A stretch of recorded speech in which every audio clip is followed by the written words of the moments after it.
Ladies and gentlemen, hey, hi, hey, what's up? How are you?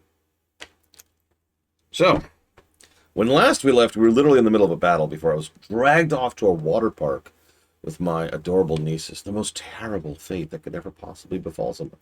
They had a lot of fun. There was this cool. I'm not going to describe it. It was a cool water park. There was cool stuff they could do. It was fun. All right, but now we're done with the water park, and now we've got to destroy the Titan. So let's do that. So if you've been paying attention, I wish I could capture this, but all my workers are taken. So also my food is pretty full. No, attack the game. Okay. Report of hostiles by Group 2.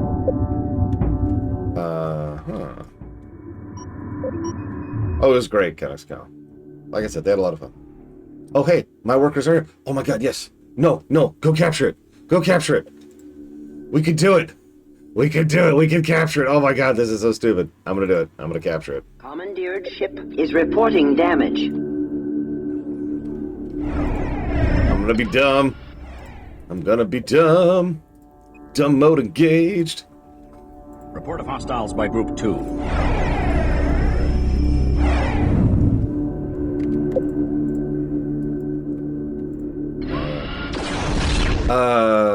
Of course you gotta ask me that question. I got Alt-Tab. Loke's like, could you Alt-Tab, please? Stop playing the game! And Alt-Tab right now! This is Mission 13. Worker is reporting damage.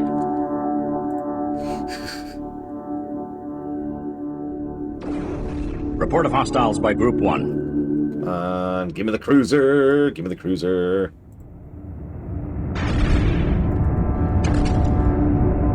Please? Could you do it faster than you're currently doing? Please? Do it faster, please? Hello? Hello? Do it faster, oh my god! Well, meanwhile, what's going on over here? Oh, Jesus. So we're not going to try and take these ships. Hostiles by Group 6. That's being greedy. We're not going to be greedy. Why are you standing there? Report of hostiles by Group 1. Command ship is under attack. Actually, you know what? Hang on. Do that, and you do that. Over there, did we get it? Enemy vessel now under fleet control. There we go. And we have a new cruiser.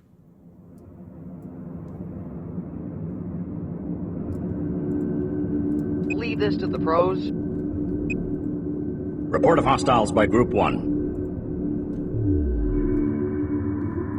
No, J. Palmer. I don't remember what I was referencing when I said that. Sorry. I failed you. Should I get another one? Should I get another one? I'm really tempted.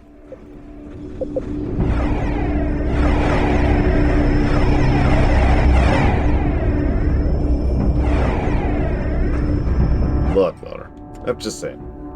Yeah, the bot's staying dead. Something about this game makes the bot not run, so I don't even try running the bot. It's just dead. Yeah, I'm not gonna try and capture this one. We're just gonna destroy it. Launch bays have regained power. Yay. Let's do this.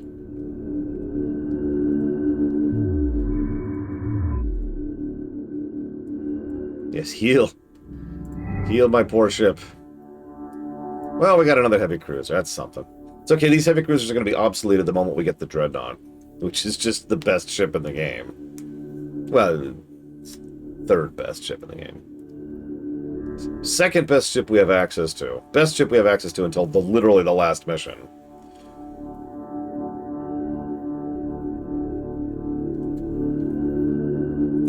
Next mission is mission 14. I don't remember what that one is.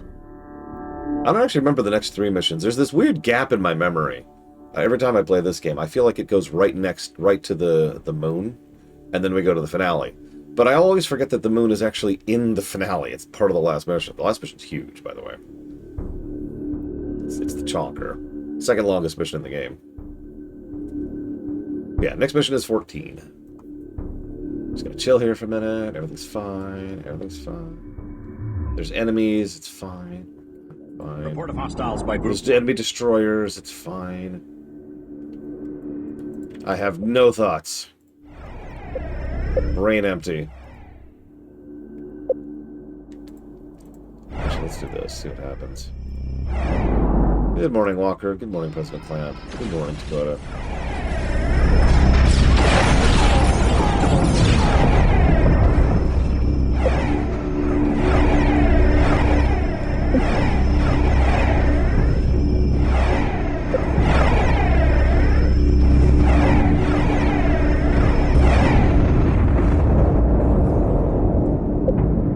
Damn the Republic. If only we could reorganize into some kind of new galactic empire. Hostiles by Sorry. group 1. God, we're still healing the stupid cruiser. I have so many workers and they're taking Is under attack. forever to heal everything. Repairs underway.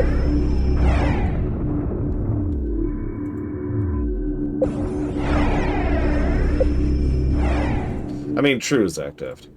Cannot argue.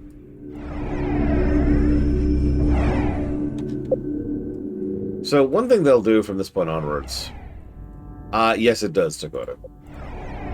I've actually done tests on that myself, just because I was curious. Command ship And is yeah, it under speeds it up attack. considerably. Each one is literally increasing it by another factor.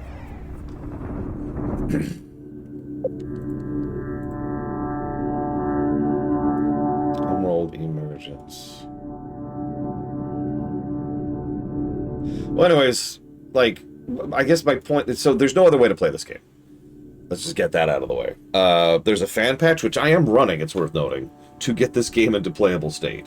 Some people have more luck getting it warning out of the box. That's kind of variable, Command ship is under attack. as it often is.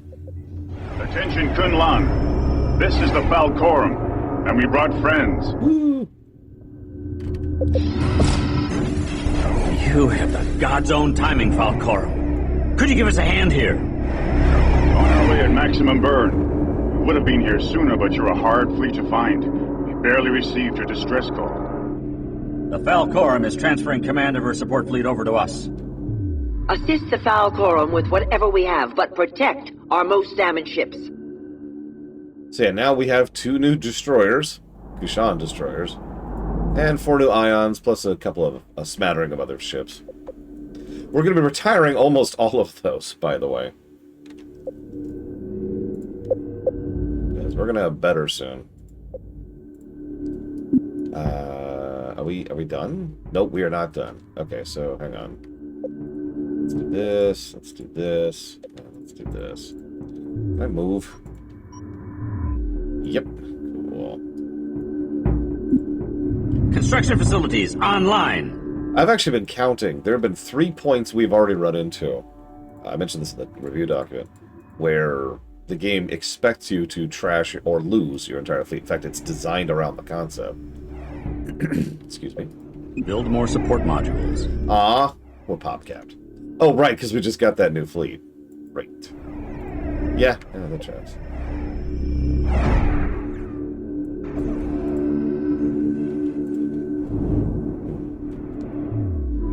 Well, I was just talking about scuttling them. Quick. We've located enemy carriers at this location. If we take them out, they won't be able to reinforce their ships. Okay. Can I retire these ships now? Like, ion frigates are so hilariously out of date at this point, they're kind of completely useless. We're also going to retire our ramming frigates, because they're ramming frigates. I don't feel the need to explain that one.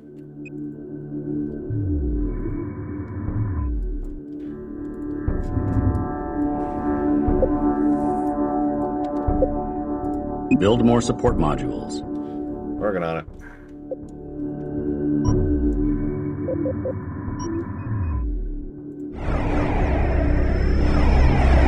Oh, I love the Titan Destroyer more, and the Titan Cruiser. But I'd say the Titan Cruiser is probably one of my favorites. Alright, disengage. Command ship is under attack. Build more support modules. Grab it.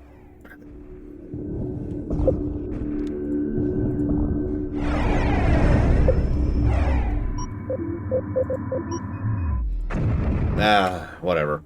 Couldn't scuttle my ion frigates quickly enough. I got greedy. That's fine. That's fine. Ramming frigate has been decommissioned. Now I have population. Sure, game. Sure. Yeah, so far I've found a use for rams on one mission. There's one other mission where you can use them. But you don't really have to. Report of hostiles by Group 1. So the full story is actually kind of stupid. It's very simple. Frigate has been retired. When Cataclysm was coming out, Warcraft Cataclysm, Commandeered ship has been... they were going to register for the trademark for that, Commandeered ship has been retired. which is a pretty common thing. You know, it's, hey, new expansion, new thing, whatever. Cool, sure. The problem arose in that roughly at the same time, I can't actually remember the name of the company. It wasn't Dog. Got a hold of the rights to redistribute Homeworld, Cataclysm. And then they handed that over to GOG. And they were like, hey, sweet, we can release this game called Cataclysm. And then somewhere along the line, the lawyers got involved and were like, maybe we shouldn't. Maybe we should hold back on that. Ship has been decommissioned. And so it never actually became a thing because everyone just kind of agreed to walk away from that. Like, let's just rename the damn thing.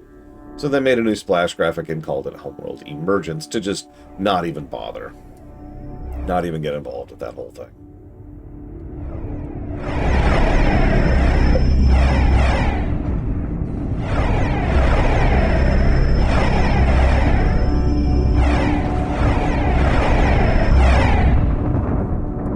So forgive me for consistently referring to it as Homeworld Cataclysm, because that's what it's called.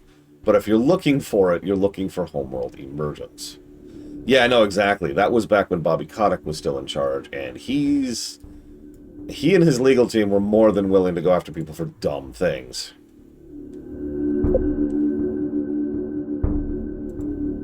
Oh, I mean, yeah, Loner. That's kind of how that works. Weeks. Yeah, Bobby Kotick. No, he's evil. Is he worse than Disney? No. You gotta work at it to be worse than Disney. Even Nintendo isn't as bad as Disney, and they're not great.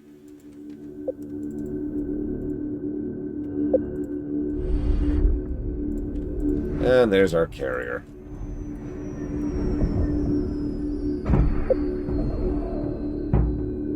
Yeah, there's only one thing you expect from Bobby Kotick.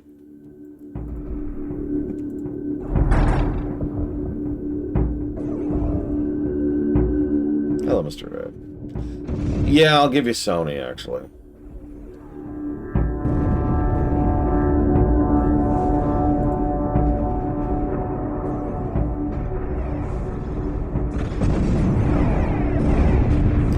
The one way I'll say Kotick might be worse than Disney is Kotick is a person.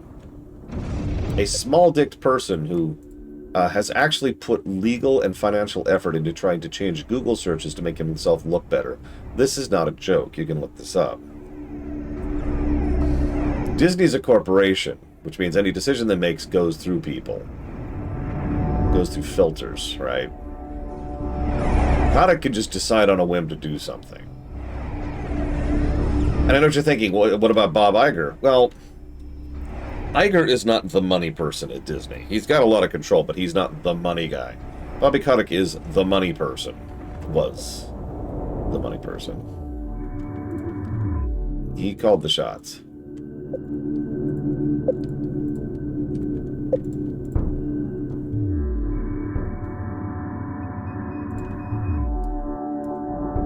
There they are. Hello?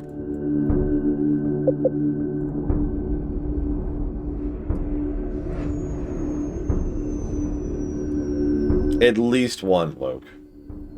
If you told me there were more, I would not even begin to be surprised. It is that bad. Let's dock you. Enemy fleet has been defeated. Thanks for the help, Valcorum. That trap would have butchered us without you. Yeah. In fairness, this is actually a really mean Hyperspace trap. module repaired. Prepare to engage. The Imperial Taidani must still think they can twist the beast to their own ends. We must reach the Nagarok before the Imperials can do anything catastrophic.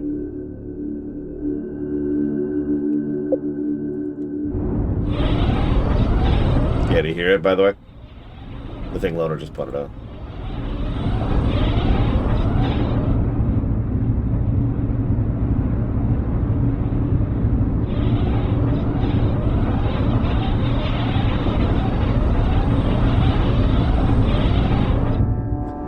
So let's recover first, shall we? Because, yeah, we probably need to.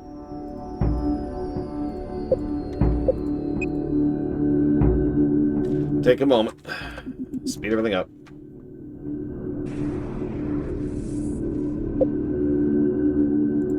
Get our heal on. Again. No, that makes perfect sense to me, Zektoft. Is the alarm worth for flavor? No. But there's plenty of sound design flavor anyways, so, like... I suppose technically the answer is yes, just not an individual positive. Okay, we should be good. Yeah, looks like we're good. Okay. So I'm just gonna wait a moment. Wait for this repair to finish. It's nice that it's there. Again, the sound design in general. Let me double check myself before I say that. I'm almost positive I've already given those positives. Yeah, there they are. Wait, no, I haven't. Oh my god.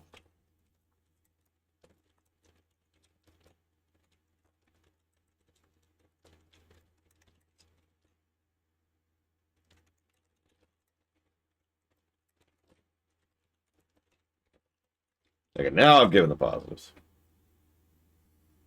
I was debating the time dilation thing. If you remember, we actually had a whole discussion about this the last time we streamed this, and I think in the last 4 years, it's been a minute, I think the time dilation is the absence of a negative.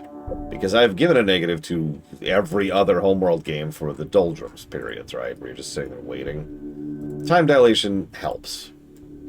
It does. But, like, yeah. Anything else? No, wrong button, wrong button. I wanted to do... Ah! There we go. Yeah, it's the speed up thing. We're currently going at 8 times speed. It goes up to 8, 6, 4, 2, 1. It also goes down to half and a quarter. And this is a quarter speed right here. And honestly, if anything was a positive worthy, it'd be quarter speed. I know that sounds strange. I'm actually debating this one. I'll take some input on this. The advantage of putting it down to quarter speed, like this looks all choppy and terrible, and that's because it is. The game already is in 60 FPS. But this gives the player a choice. This is kind of an easy mode. This lets you react to things quicker, right? And the fact that you turn it down and then back up, you're not just stuck at slower speed, is nice. Because, yeah, sometimes you really need to micro in this game. Ugh. There are speedrunners who play certain NES games who will deliberately clog the screen in order to slow down time during the game. It's a similar concept. Or pause buffering, if you've ever seen Zelda players.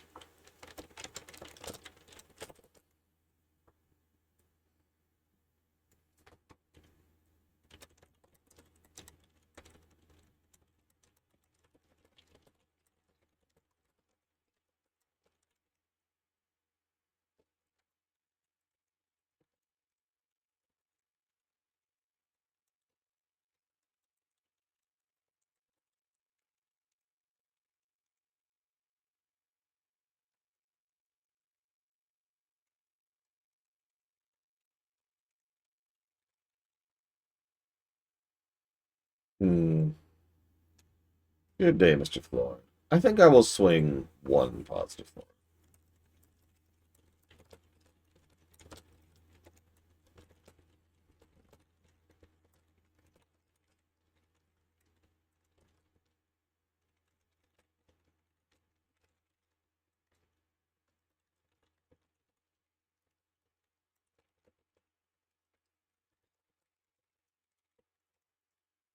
Okay. So, what's our next mission? The Rim. Oh, yeah, we're going after the Nagarok.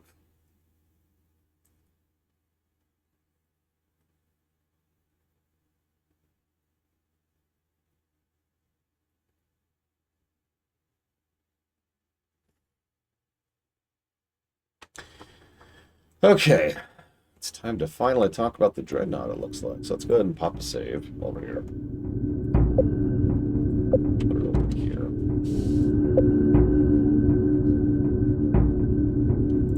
Today, J. Palmer. Like, the odds of us not beating this game today are minuscule. All ships return for docking and prepare for hyperspace.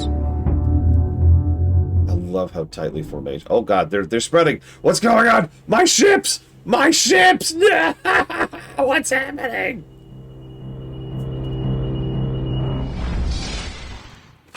The situation in this quadrant of the galaxy is grim. The beast infection is spreading practically unchecked to the reaches of the old Taidani Empire. The Republican fleet is barely holding the line, and our brothers and sisters from the other Kith are spread thin. For every fleet that defeats a beast incursion, another is never heard from again, and adds to the threat. The Kith Council is aware of all that you have done out here to halt this infection. Falcorum and the ships with us are all that could be spared from the fighting to aid you. They are under your command. The Republican Taidani are promising some sort of superweapon to aid in the battle, but until then, we desperately need to find a way to stop this plague.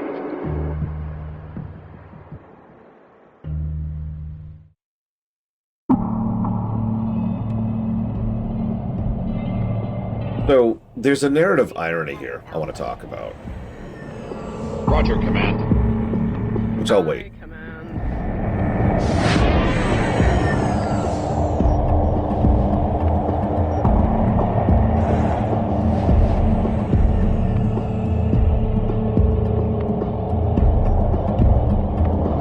So there she is. Recon 214 to command. I have target in visual range. Kith's blood, it's massive.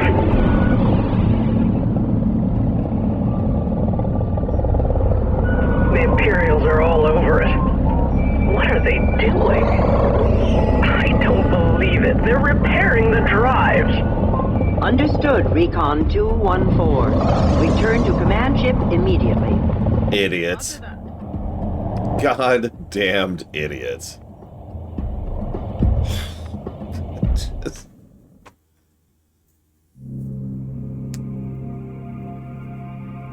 Yeah, I know, the scout is just like, what? What are they doing? Come in, Tidon flagship. What are you doing?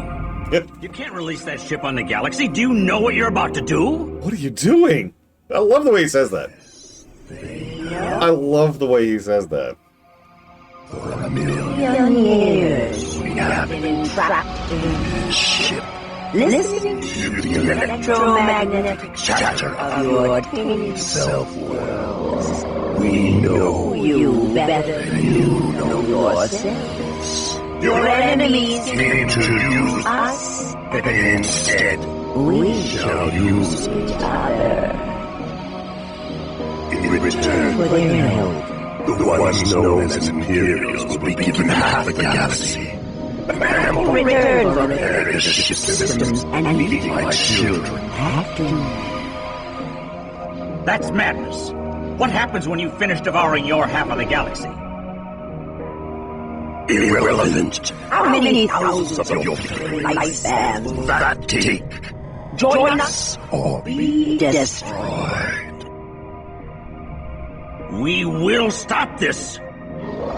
Then be destroyed and join us anyway. Titan, honor and eradicate these gods. Gather our fleet into a defensive formation. We need a sample of the original beast. Hold off the Imperialist fleet and slip a mimic in to dock with the Nagarok.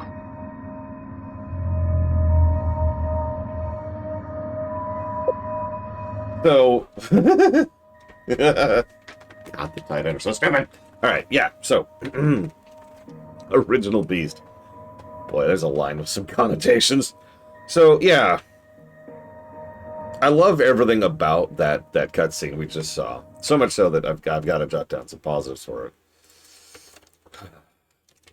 I love the scout being just in shock. But, like, my favorite tidbit of all of that, we're here to fight the Tidani Imperials.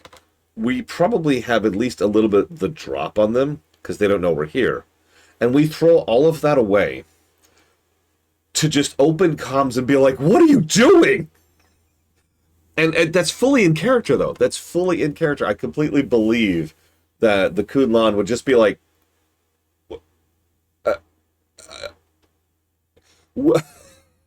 do you understand? Do you have any idea what you're doing? And the way the actor says the line is essentially perfect. Just absolutely perfect. What are you doing? I love it. I love it. Okay, so...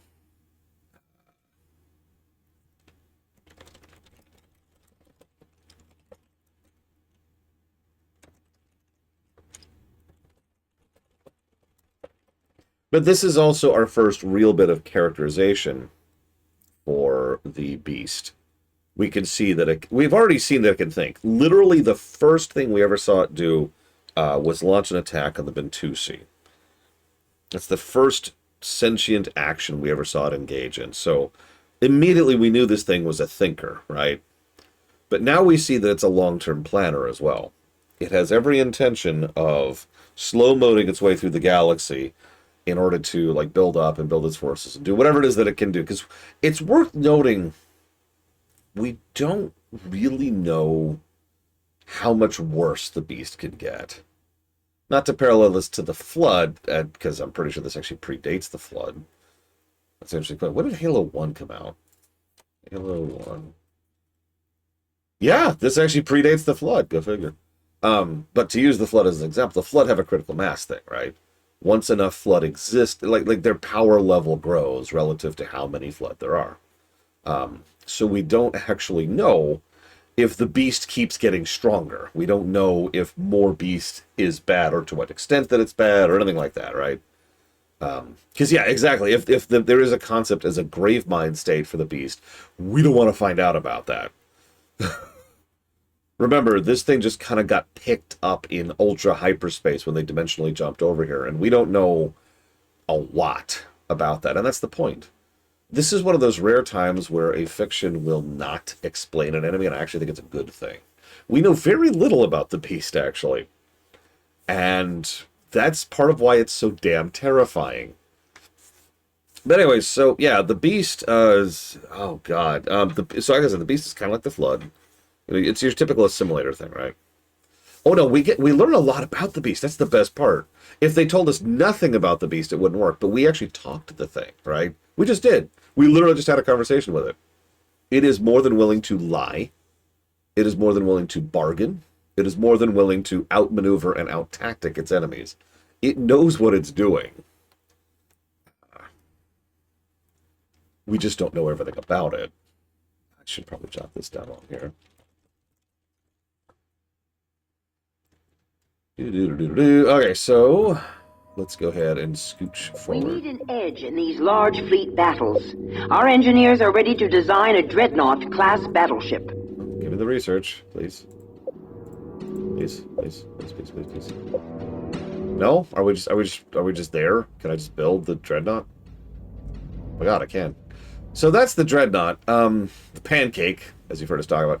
The Dreadnought is absolutely bonkers insane. This is the ship I've referenced several times, and is arguably the best ship in the game. Third best ship in the game if you count all enemy vessels. Like, the Naggarok beats it, and the Super Acolytes beat it, and that's basically it. The Dreadnought is stupid. We can't actually build one right now. We don't have the population for it, but just give me a second. Give me a second. We'll make that happen. Don't worry. We're gonna salvage a lot of our fleet in order to build Dreadnoughts. And we're just going to chill here for a moment. I mean, there's a non-zero chance we're just going to start losing ships soon, and that's where we're at. Speed up time while we reposition here a little.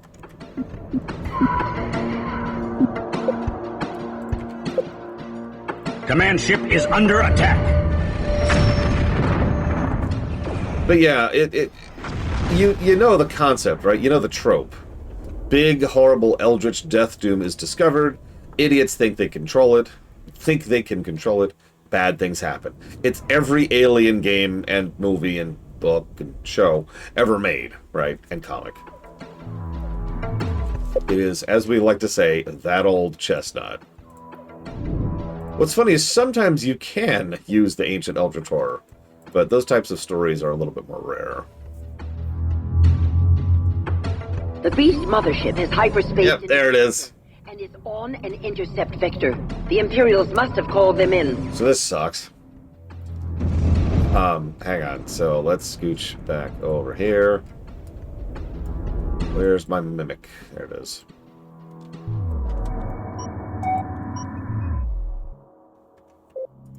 Let's go ahead and enemy ships and intercept. Let's be a multi-gun corvette. There we go. And head out.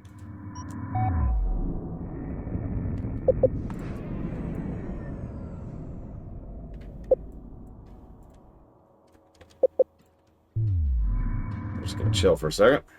I want you guys to do this. Oh, right. I forgot about the grid. Not that anything in the game has told me the grid exists, but you are right.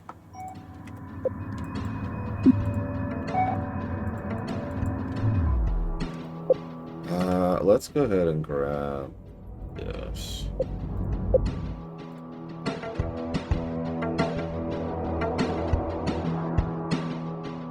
Yeah, it's always frustrating, isn't it, Dakota?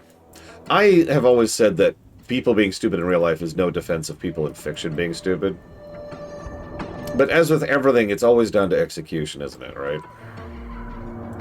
Well-written stupidity takes work.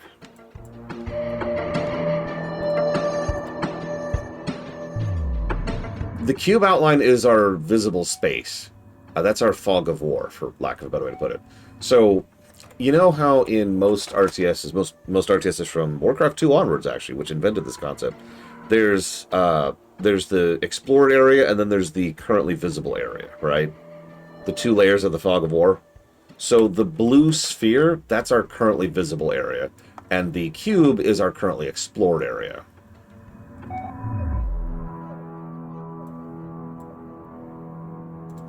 Where's my recon? My recon should be here right now. Where's my recon? Where's my recon? You. Hey, you. Go here. I can organize you a little. Yeah, we are. Everyone's fighting the beast. And they're doing some. You know, they're not losing, which is good. Oh, yeah, no, we gotta...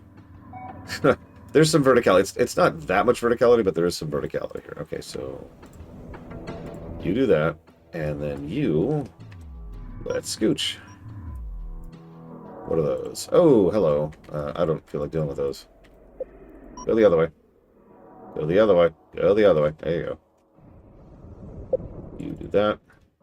For example, these ships. Maybe I can show this off a little bit. Hang on. Go up. That might be too close to really show this off. Enemy ships spotted. But most Titan ships have weaker armor on the top. And I think the bottom, but I know the top is almost always attacked from the top. Hey, Tortellini, we're actually pretty far in. Mission 14 now. Always welcome to joins. Yeah, we are barely holding the line, but we are holding the line at the moment, and that's important. There's a fine line of things being too hopeless without... Things being dangerous without being too dangerous, right? One of my personal biggest pet peeves... Here we go, now we're above them. Oh, that's a good point. I didn't even... Report of hostiles by Group 6. Okay, yeah, so yeah, we're doing tons of damage, and... Yeah, they're dead. They're over dead. Most of fiction has no idea how to handle that line.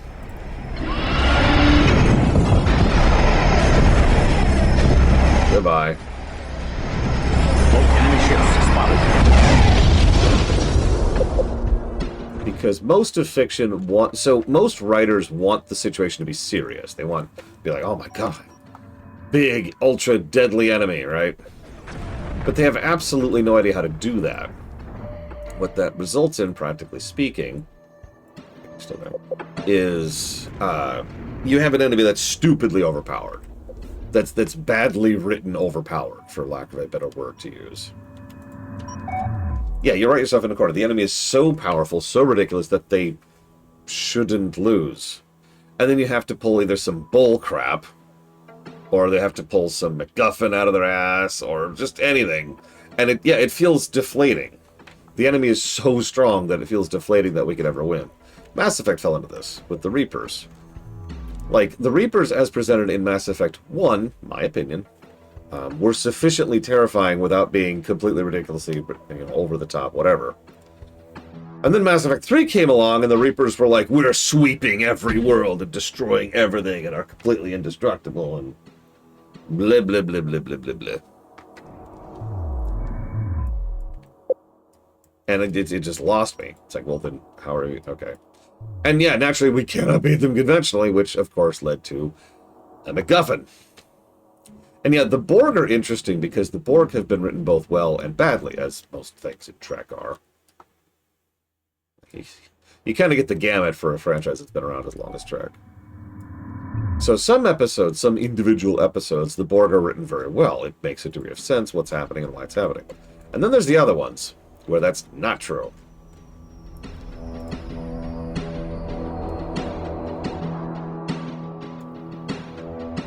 Oh, absolutely, Tortellini. Like, that's kind of the point I'm trying to get to here.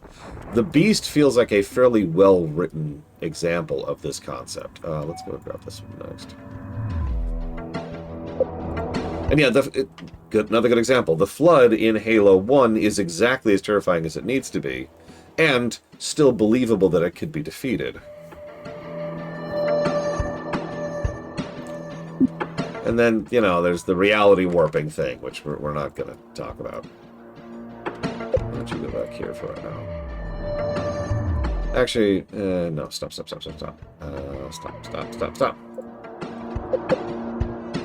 Yeah, the Beast, if the Beast was just this super ridiculously overpowered ship of doom, it honestly wouldn't work as well. This is, after all, at the end of the day, a war game.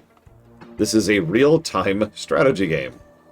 We have units, and we fight the enemy with them. This is actually the reason... This is funny, by the way. If you ever wondered why these so-called gods in the Warcraft setting are all someone you could kill with an axe, that's why. Now, I actually think that's a good thing, and I think they took that and ran with it really well. But the original impetus for that was because of the fact that it's an RTS. If Cenarius was just invincible, it deflates the whole thing. If you can't defeat Archimonde, then there's a problem, etc. How are we looking? Just a few frigates. That's not too bad.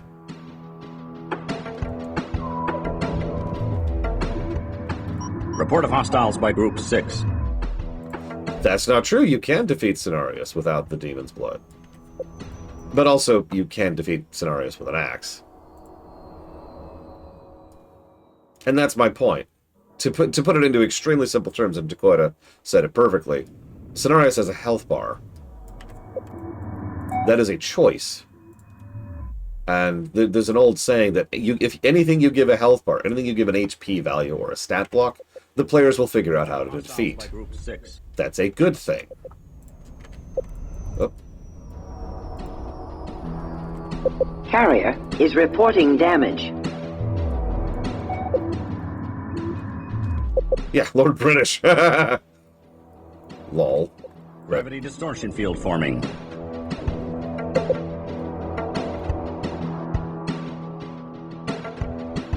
Report of hostiles by Group 2.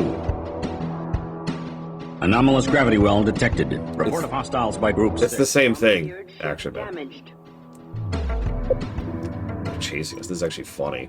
They are chasing us. Full tilt. Okay, so let's go ahead and keep doing our thing here. They're coming in. I'm not too worried about that. Yeah, I mean, that pretty much is the mentality push-ups. It's not even a joke. If it bleeds, we can kill it. Also, if you have not heard the musical version of that, I highly recommend it. That's not a joke. Please go look that up if you've never heard it before. I believe it's just called the Predator Musical. You can probably also find it by looking up If It Bleeds, We Can Kill It musical. Carrier damaged. What? From what?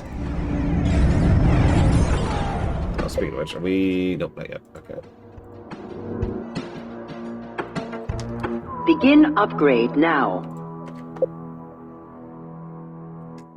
Begin upgrade Report of now. hostiles by... That's the thing, Mr. Red. The beast bleeds. And that's part of why it Upgrade works. complete. We can defeat it. It's just hard. And that's the trick. See, this is the thing. Upgrade complete. That's the thing right there. If you... It's difficult to make something hard to beat without being too easy, without being too impossible. And that takes time, that takes work, that takes thought, that takes care. And that's the point. That's why most people don't. That's why most people don't even bother. By Group 1. Look at this fleet that's following me around, by the way. Gravity well detected. Look at this fleet that's following me around. This is funny. Look at this thing.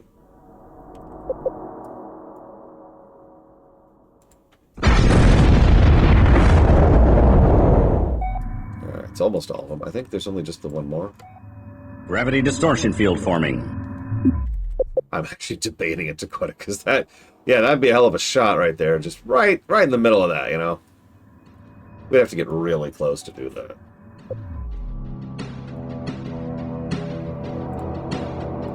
Report of hostiles by Group 1. I just keep double checking. I know there's extra research we can get at some point.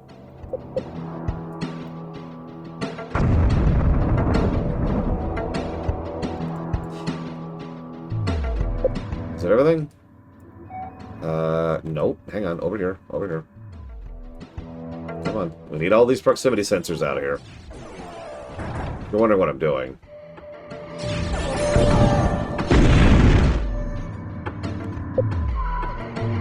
And one more. Literally one more. Possibly two. No, it's just the one. Whatever that is. It's a fighter or something. Or a ramming frigate. Yeah, that works. Why don't you head back? Now let's take out the last proximity sensor here.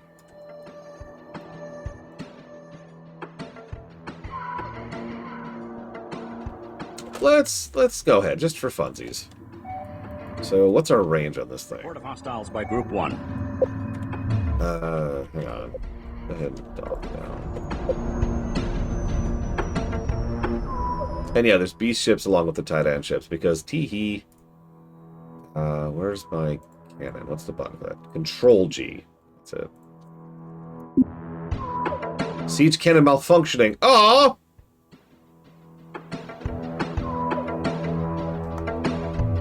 Yes, Arnold Schwarzenegger, contrary to popular belief, does actually have a freaking brain. Go figure. Okay, whatever. Where's my mimic? Should be good now to... What the... Oh, god damn it. Hang on. There we go. I thought it crashed for a second. Let's pop a save before we do this, actually.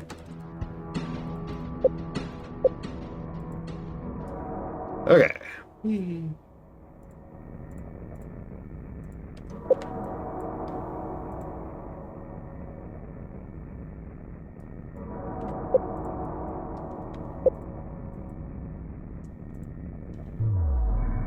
I move at least? Yeah, I can move.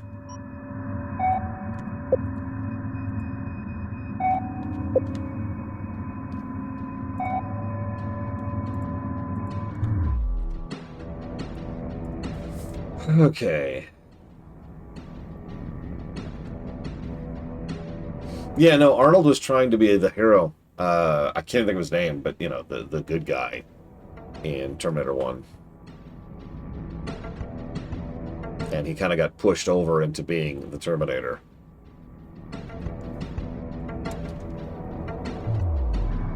Reese, that's it, Cal Reese. Okay, looking good, looking good. The enemy is... I think the entire enemy fleet is technically aggroed, which means we have a colossal force coming for us, but... Yeah, there they are. There's just... This fleet... Oh, no, okay, that's not all of them. That's not... We're fine, we're fine. Everything's fine, we're fine. I've been debating that, Spinobi, but honestly, given the Imperialists' mentality back in Homeworld 1, and the fact that they were willingly following the first, the fourth, the second, yeah, I'm kind of with it. These are probably fascists, and there's no nice way to say this. Fascists are morons. Fascism is a self-defeating mentality. And if there's anything that spells the Titani, it's self-defeating.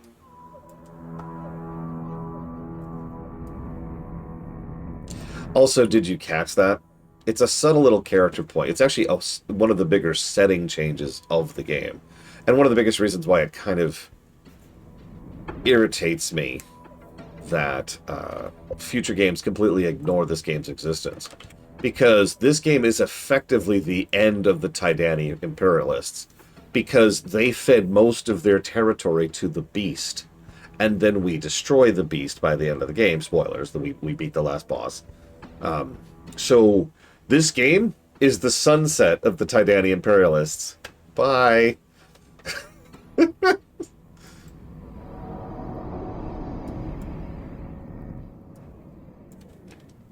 Gravity distortion field forming. There we go.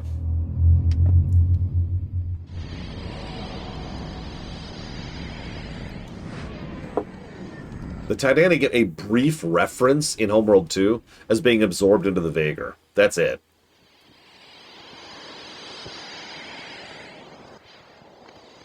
Like, that really is it.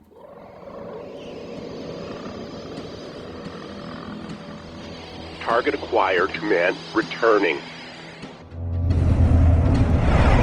What the? Carrier is reporting damage. What the? What the?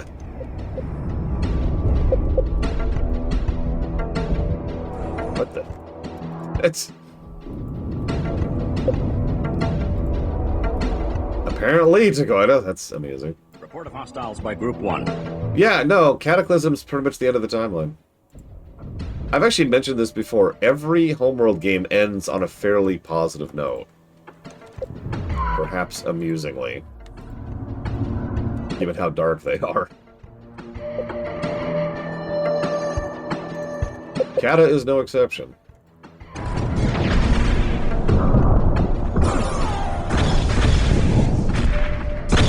In fact, there's only one exception. Homeworld 3. I've said this before, I'll say this again. If anything proves that Homeworld 3 is not really a Homeworld game, it's that. It completely mistakes the tone of everything. It is, Dakota. Well, I actually showed it off on camera, even. Like, Homeworld 3 was such a mistake. I don't think Homeworld 3 is as bad as a game, pound for pound, as Homeworld 2 is. I don't. I've shown that. I've proven that in review terms. But Homeworld 3 is not a Homeworld game. And so I can see why more people would be more upset about it, because it really isn't. It fails at almost every step of making itself a Homeworld game. It's not 3D. Let's just start with that. And unlike Deserts of Karak, its usage of terrain is terrible and completely avoidable. Like, Deserts of Karak still felt like a Homeworld game. It still had a lot of the tone, most of the ships were still the characters, and there was still the overall vibe and the overall optimistic ending. Homeworld 3 doesn't get the vibe across at all, is way too character-focused on humans who get way too much screen time.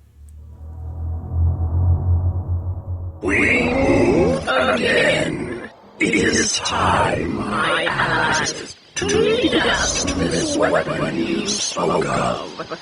Then we will feed, and the carving of empires can begin. Yeah, Homeworld 3 also committed the horrible sin of making its ships look boring. How do you make a Homeworld game, which is a ship game, make your ships look boring? The Beast and most of the Imperialist ships have gone into hyperspace. We have to fight our way out of this and capture a Taidan ship. Someone on board will be able to tell us what weapon the Beast was talking about. Okay, cool. Well, good thing I've been roaming in this direction this entire time. Yeah, they wanted to work us on Sands and Sinners! Sands and Sinners, Sands and Sinners. Sands and Sinners. Sands and Sinners.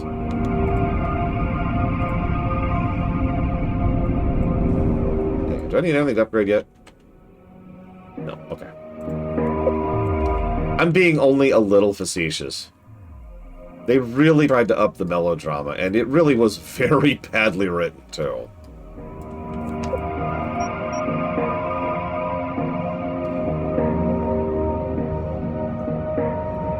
See, I actually double-checked myself on that loner, and unfortunately, it looks like there's conflicting information on it. And considering Cataclysm is effectively dead and completely ignored by future games,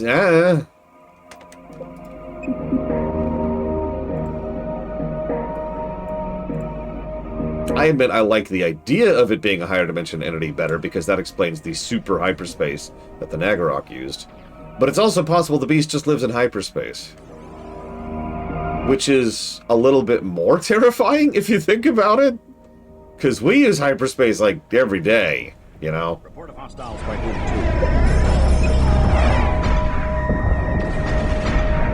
2. Report of hostiles by Group 1. Well, the problem is it makes it too terrifying. I know that sounds strange, but at a certain level it just stops being interesting.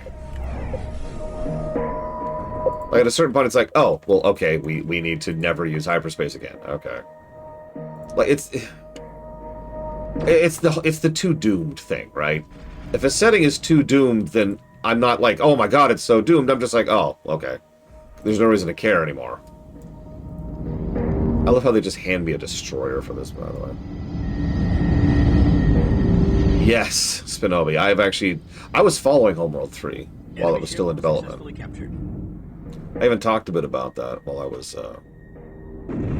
covering it, while I was streaming it about a month or two ago.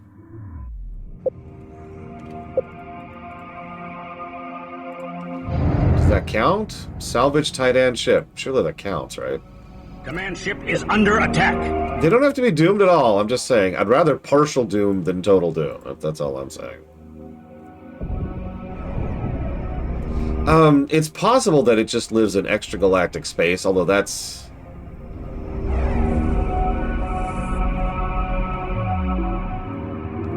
its own problem? Oh, we did it. We're good. We're good. Okay, let's go and heal this. And did we get that quiet technology? Not yet. At some point, they give me a research tech, and they don't tell me they give it to me. I gotta be ready for that. Yeah, let's not multiverse this up. Let's not, please. I'm sick to death of it. The problem here is we know space is big, right? Everyone knows that. You're probably thinking, why is that a problem? Well, how much space do you think is between extragalactic space?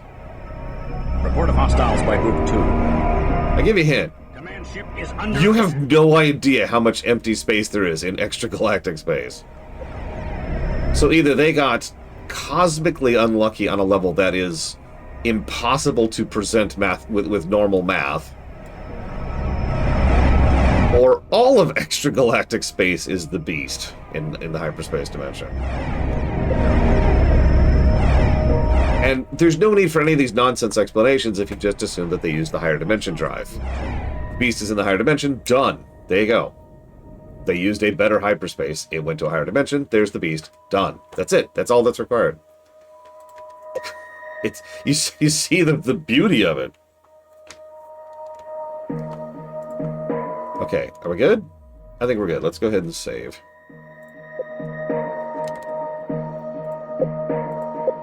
And get out of here. We're out of combat, so we can do this button. Prepare for hyperspace. God, we have so much time. Oh my god, no! My ships! My ships! No! Where are they going? Come back! Come back! My ships! No! I haven't even been able to build a dreadnought yet. My poor dreadnought. Situation report 14.7. Interrogation of the prisoner has revealed a possible destination of the joint beast imperialist. Oh my god, don't. Imperialists had information on a large Republican naval shipyard at the edge of this sector. They think this shipyard is secretly constructing a new prototype defense station under the code name Nomad Moon. This must be the super weapon system the Republicans were promising. There is a high probability the beast will try and seize this new station and turn it against us.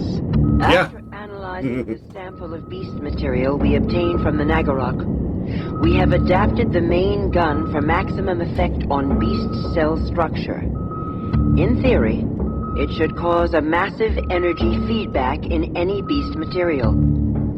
Unfortunately, we have yet to find a way around our own energy overload problems, and are unable to fire the gun more than once. Our engineers have found many systems in the gun are derived from basic Bentusi technology. Which we're familiar with. We need to home in on one of their trade ship signals and ask for help with the cannon's power systems. Without this cannon fully operational, it's only a matter of time before the beast reaches Higara.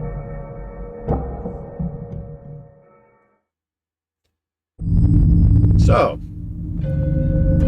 we suddenly have some dreadnoughts. And ramming frigates?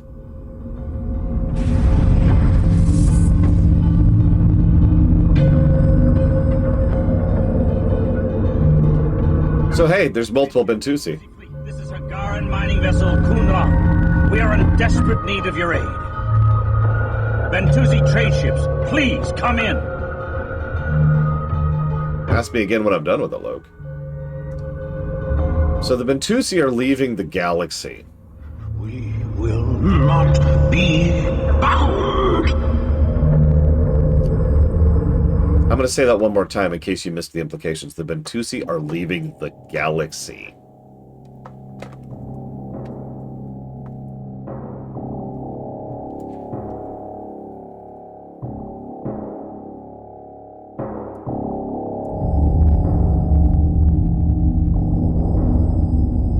They're piecing out of the entire galaxy. They have deemed this entire galaxy Hyperspace gate are off the scale. unsalvageable. Jumping to another galaxy. They're immune to EMP effects, and we don't want to fire on them, so the only way to stop them from leaving is to destroy that gate. So, you remember when we ran to the Bentusi? Well, guess what? We just ran to the Bentusi again, and they're running.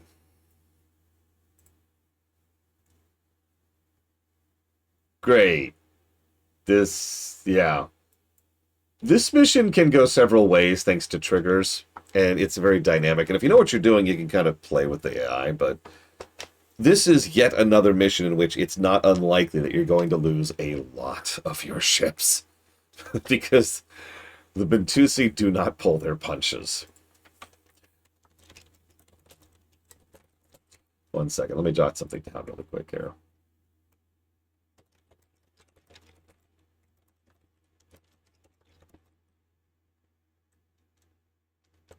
Yeah, no, like, if you see the bomb technician running, try to keep up. That's kind of the scenario we're in here. Okay.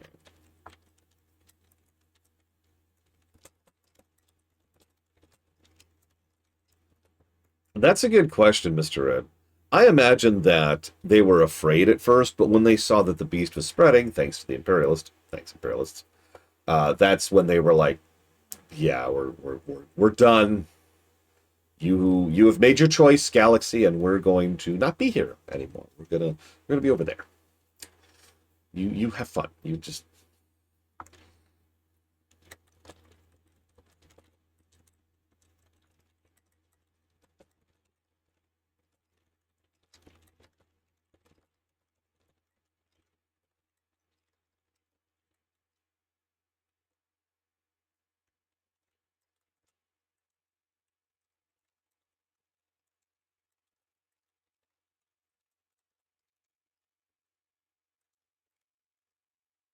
okay. So hopefully we'll lose some troops here.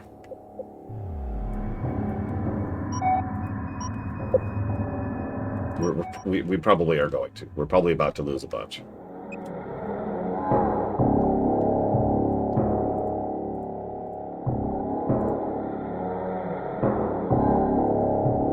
Oh, 100%. There's a pretty good chance that even if any Imperialists survived the beast, they wouldn't survive the rest of the galaxy.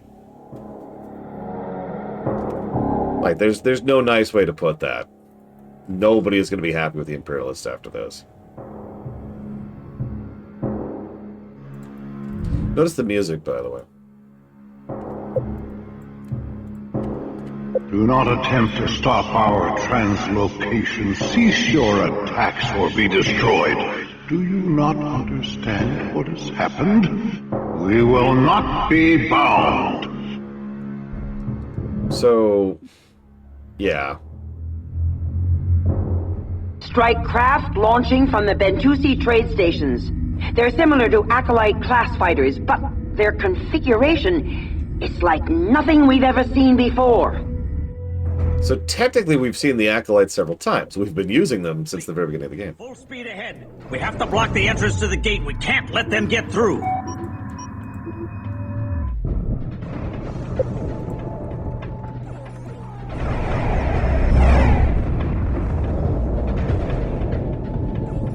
Yeah, Acolyte. True.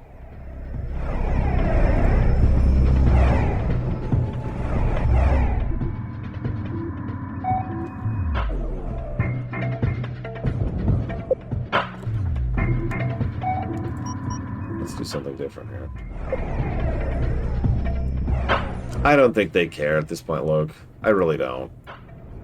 The one dude is almost completely unrepentant until he finds out that they've been lied to. That's the one thing that's like the line too far for the tight-end Imperialist dude. Is like, oh, you lied to us. So let's see what we can do. This is our entire capital fleet. Oh, wow, we're actually destroying them. What the crap? That's not what I was expecting. I was expecting to lose ships here, these things. What the hell?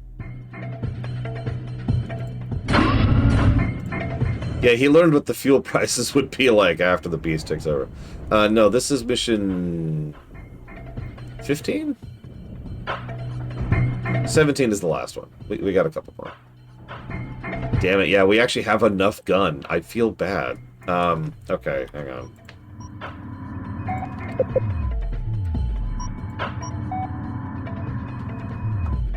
I know what we're gonna do.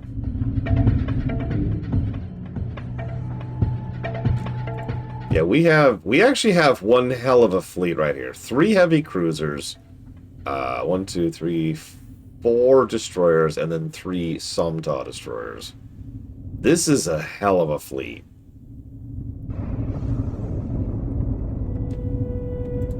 You know what? The Beast is really strict on immigration. He knows exactly what to do with it. They know exactly what to do with immigration, too. It involves eating them. Report of hostiles by Group 2. There we go. Yeah, now that's a little bit more what I was expecting.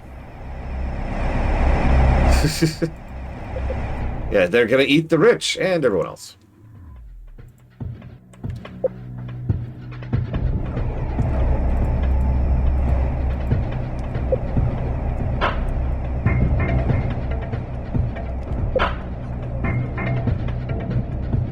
Command ship is under attack. Yeah, it looks like it's literally invulnerable. Its health is just being set to 100%. Oh, Jesus, speaking of.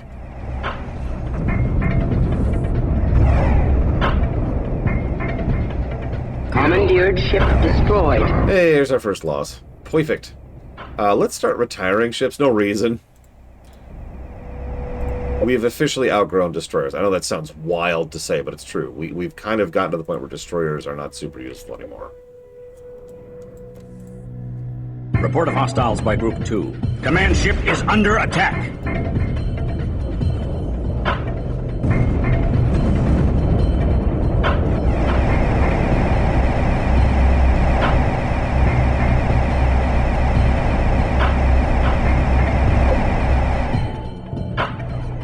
It's like, hey, get out of the way.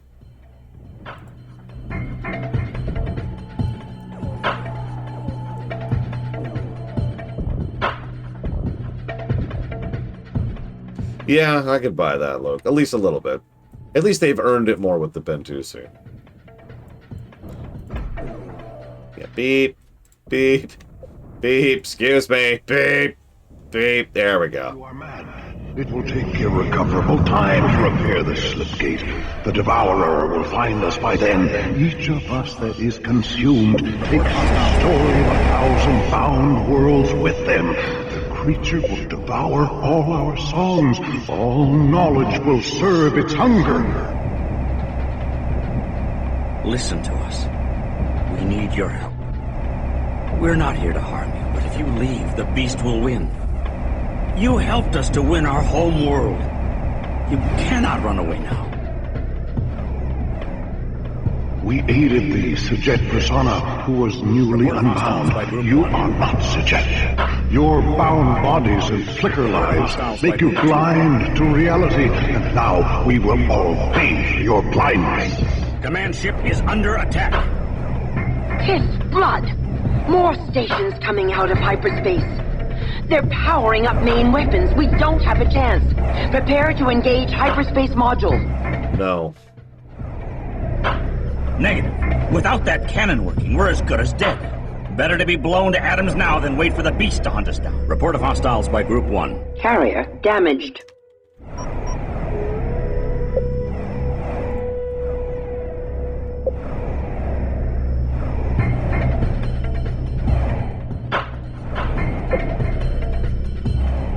Notice we have no mission objective right now.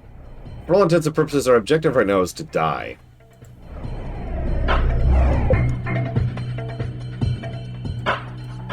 Report of hostiles by Group 1. Wait, what? Carrier is reporting damage. Jesus Christ! Hostiles by Group 2. Did that cutscene remove the info flag? Or did it just have an absolutely insane amount of health and we just finally pushed through it? I wasn't watching its health, so I didn't even see it. It just exploded.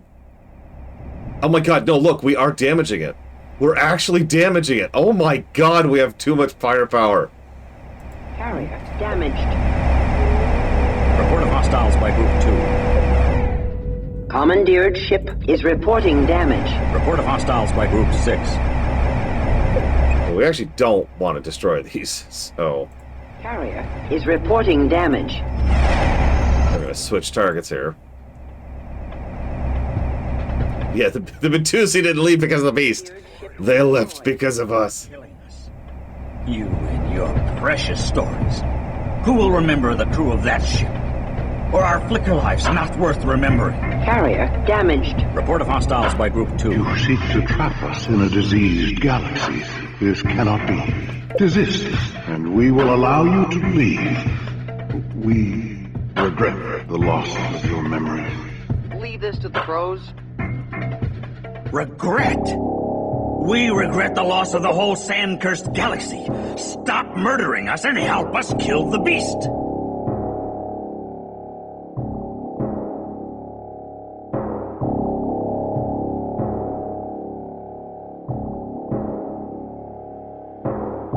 They've stopped firing. Keep it up. You're getting through to them.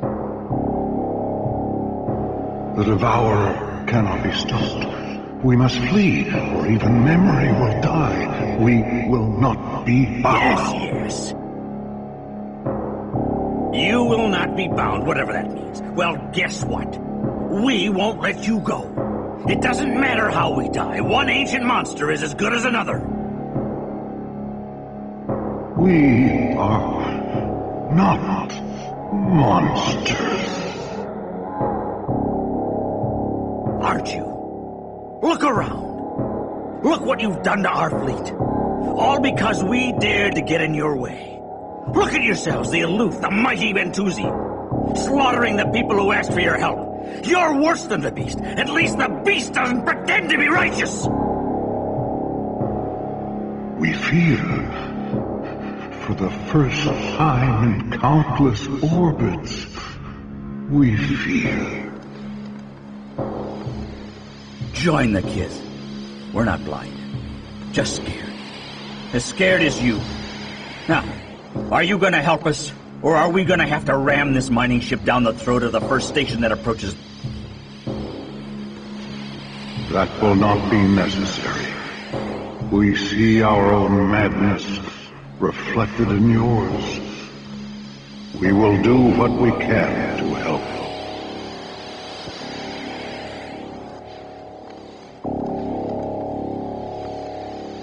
Jesus Christ.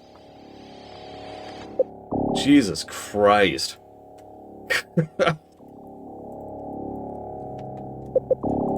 I'm sorry, that just hits so hard to this day. That back and forth. I love the idea of the people who have been apex predators of an entire galaxy for millennia. So much so that they've just kind of gotten comfortable with it. And then something pricks them. Yeah, longer, really. And then something pricks them. It's the first thing they've been afraid of in untold eras. And of course, and this is the old story, right? Someone who's never tasted defeat can't deal with it. Right? If you don't know what loss is, you don't know how to cope with that. You don't know how to turn that around. You don't know how to process it. It's the same concept here. We've been pushing up against things bigger and stronger than us for pretty much our entire existence. Remember, almost every single person on board these ships right here was born on Karak. So we had to fight the planet, and then we had to fight the Tyrannic, and then we had to fight the Titan, and then we have to fight every other thing in the universe, and now we're fighting the Beast. This is a Tuesday for us. But for the Bentusi? Yeah, the Bentusi thought they conquered death. And don't tell me that they aren't being reminded of when they absolutely butchered the Higarans. Because some of these Bentusi here were probably literally there for that incident 4,000 years ago. Now, hang on, I gotta do a bunch of upgrades, because there's a lot of upgrades. Like I told you, there was quite upgrades. I just kind of forgot that they're here. So let's improve our armor, let's improve our speed, and looks like we're gonna get a better force field too. Can't quite get any dreadnoughts yet. Let's go ahead and retire some of these ships. If it'll let me? Oh, it's not gonna let me, is it? No? No, it's not. Okay, sure, that's fine. We'll do this the other way.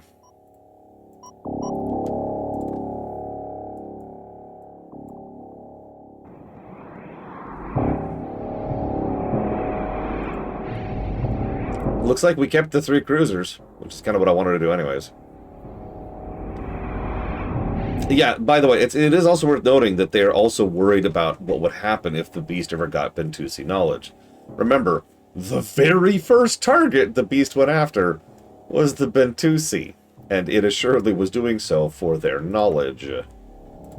How we doing? Oh, Jesus, come on, repair faster. Okay, let's speed this up, because we're just going to do a little bit of recovery here. I missed it. What was your question? Look, I missed it. And it's gone. Wait, hang on. Maybe it's here. Nope, I still don't see the question. It's gone! Research completed. Let's make our frigates faster, even though we don't use frigates anymore. I don't know, Spinobi. I'm worried about the triggers breaking, which is why I'm not going to try. So, oh no, the Bentusi have destroyed our ships. No. Damn you, Bentusi. Speaking of, we need to rebuild our support modules because we lost a bunch of those there. Research completed.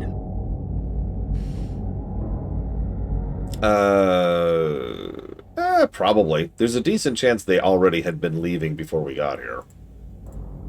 We can build 1 dreadnought. Just 1. Begin upgrade now.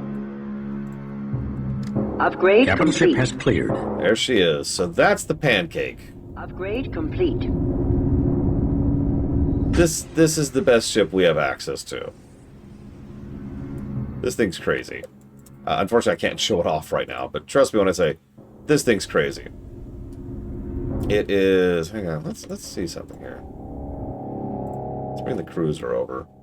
So yeah, there's the heavy cruiser. Well, what are you doing? Come back, come back, come back! What are you doing now?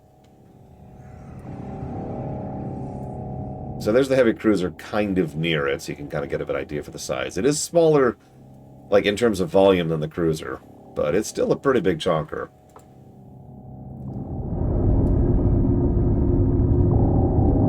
I don't know, I like it. These were originally cargo vessels, as so many of our ships were. There's a whole story behind it, as there is with everything else.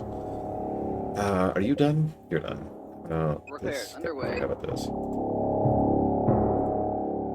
Let's go ahead and do this. Begin upgrade now.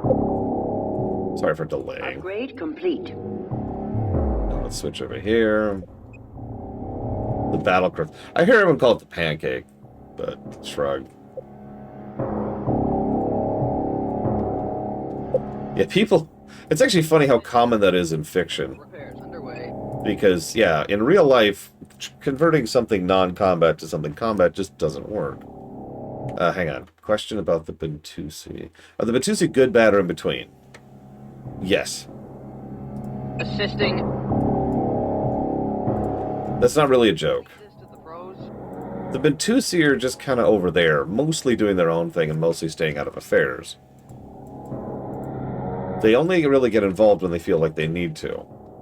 They certainly have the capacity for things like empathy and guilt, but it's worth noting, and they mention it right here, that they don't care as much about the lives of people who are not unbound like them. This is also when they imply that Karen is going to be immortal like they are, which is funny because it's probably the only story tidbit from Cataclysm that carried forward. Remember, in Homeworld 2, which is a century after this, Karen is still fine and young. And she's also in Homeworld 3. So, there's your canon. There's your nod. Now, let me go ahead and jot down some thoughts, because holy crap, that's just such a really good scene. All right, so, how do I even break that down? So we've got... no, Loke. No. Someone stab Loke. Quick. She's still alive, though, Loke. She's just, old.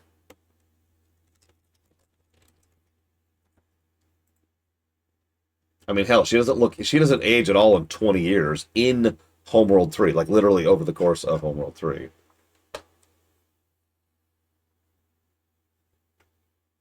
I'm just saying. Okay, so there's Homeworld 2. So I'm trying to figure out when Homeworld 3 actually happens. There we go. Yeah, she is 235 years old. Nope, that's a lie. She is over 235 years old as of Homeworld 3. That's what I was looking for. Alright, so that was mission... I've lost track. Is this the Gulf sector? Gulf. Excuse me, this is the Gulf sector. Whoop, sorry. I really wish... Alt tabbing. I love it.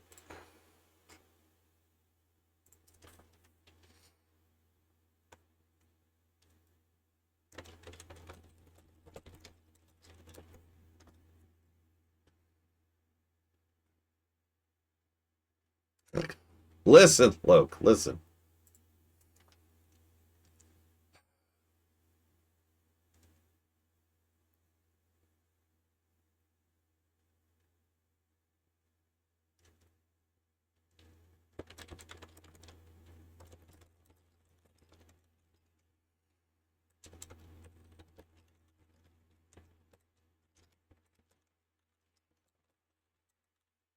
Damn it, Jay Palmer. No, it's not worth it. It's not worth your life, Jay Palmer. You have so much to live for. We still need to do the Skies Over Normandy run.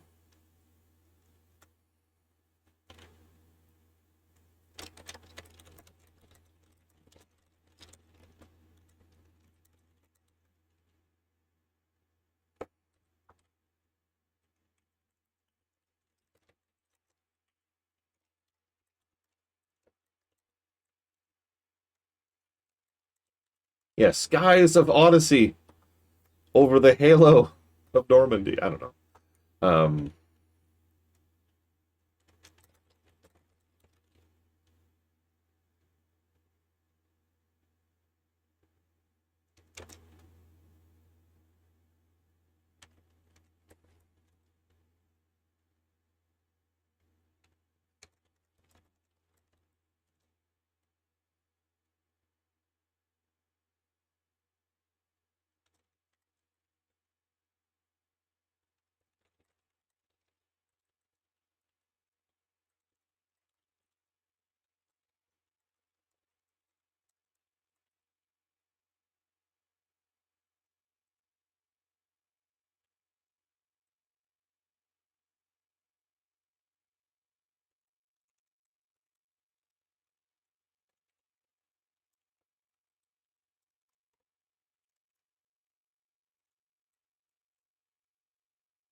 Okay. Let's go ahead and move forward.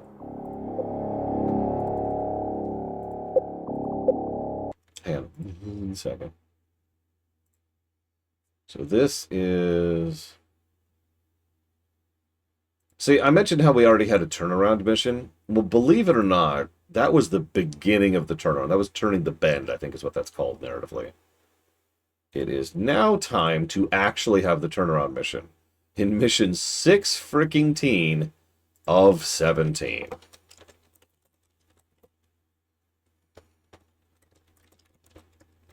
But having said that, I think it works in a horror game like this. Only being able to really start winning right towards the end kind of tracks for the tone and vibe of the game.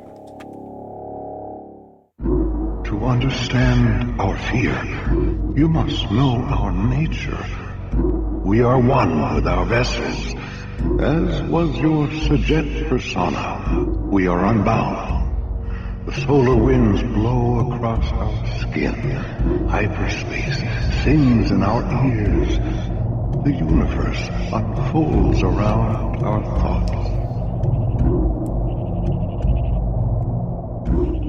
The Devourer does not kill us. When it tries to take our ships, it leaves us in place, but corrupts our being. We die, but we are not dead. We would be trapped, slaves within our own bodies, eternally. Yeah. We have analyzed your weapon, and it shows great promise.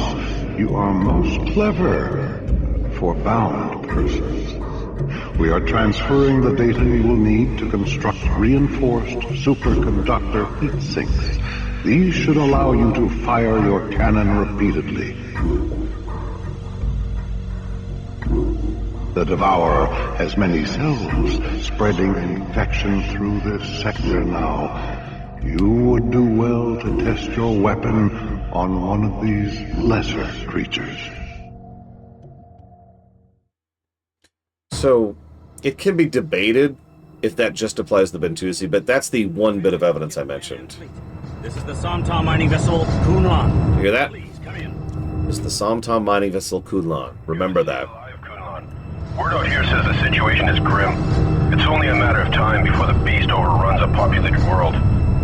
The Bentusi have helped us to devise a weapon that may just shift the sands in our favor. We're on our way to deploy it now. We were wondering whether you have any data on a former Somta science vessel carrying the Cleason ID. The Cleason? A frigate-class vessel? Yes. Have you seen her?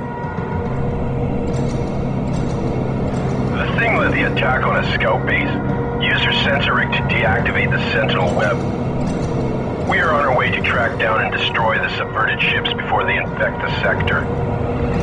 Transmitting all our telemetry on her position now. Why do you want her in particular? The Cleason was the first ship infected by the Beast mothership. It should have the most direct communication line to its parent. If we can capture the Cleason, we can lay a trap for the mothership. You somehow have guts. That's all I can say. Good luck, Kunlan. We'll spread the word about what you're trying to do. Manan Fleet Command, out.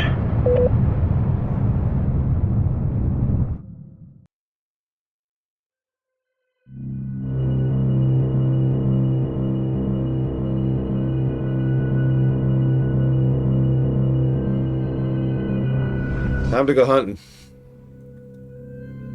For the first time in the entire game. Position is in this area. Send out a flight of recon fighters to track her down. No, I'm serious. This is the first mission where we are truly on the offensive and not recoiling, dealing with, processing, looking for help, or running. This is our very, very first mission where we are actively after the enemy. 1 second. Okay, so I need you to do this. I need, you're completely dead.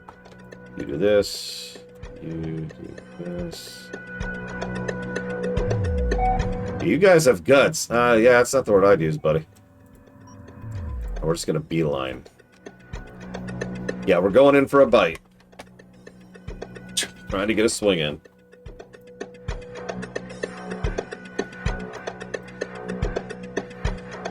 By the way, fun fact, this mission is much harder if you do what the mission says to, which is send a ship to recon. If you do, it spawns a bunch of enemy ships.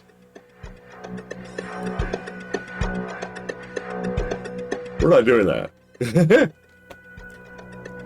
I'm going to build some leeches now while I'm thinking about it. Where are they? 10 should be enough.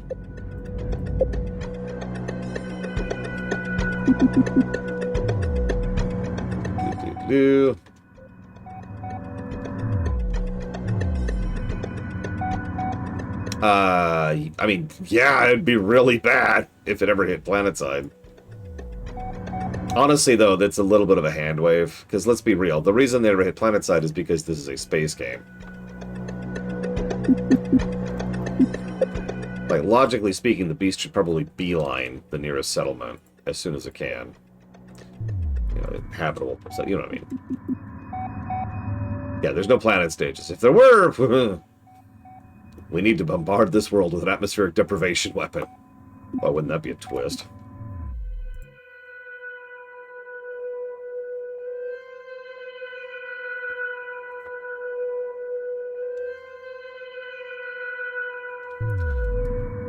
Should be close enough.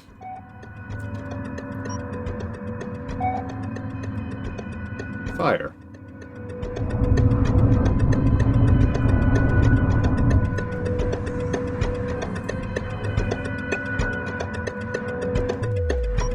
Fire!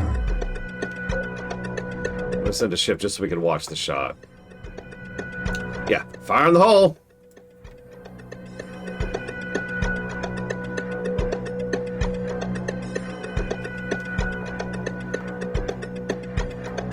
I don't think that would have been too dark, but I'm weird.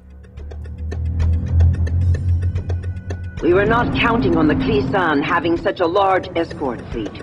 We have to destroy her escorts while maneuvering Done!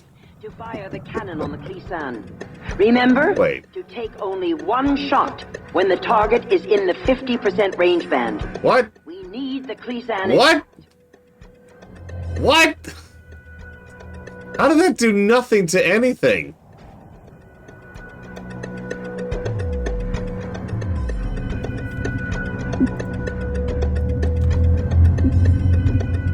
We've done it! The cannon works okay. is still fully operational. The Klisan no longer has a beast energy signature. The blast badly damaged the Klisan. Her reactor core is going critical. Use a worker to get a boarding team over there right away. Yeah, sure, the carrier had an energy shield. What about every other ship that was there? Of which there were several. Like, it completely didn't do anything to the fighters. Anyway, it's time to send a boarding team to, you know, the ship that was infested by the beast. How do you think they drew lots for that? For who would actually take that job? Like, how do you think they decided that?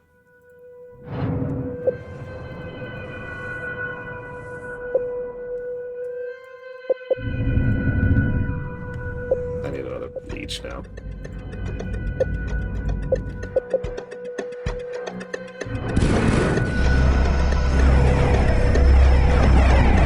The Mimic guy volunteered. I mean...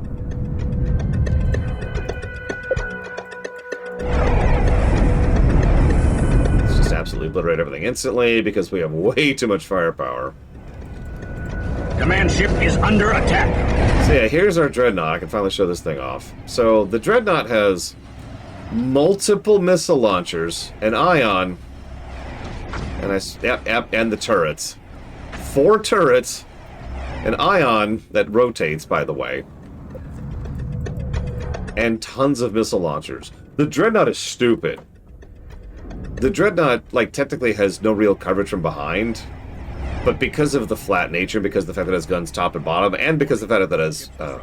yeah, I know, thank you.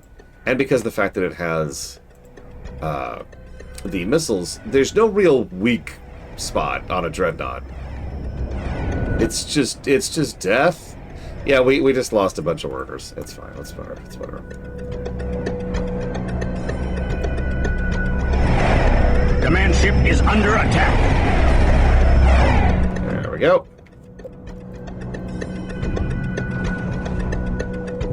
take out the other enemy heavy cruiser. Yes, there's two.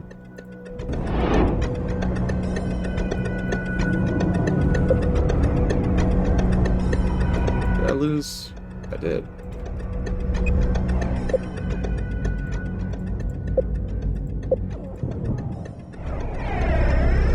So in other words, it functionally has one ion loader.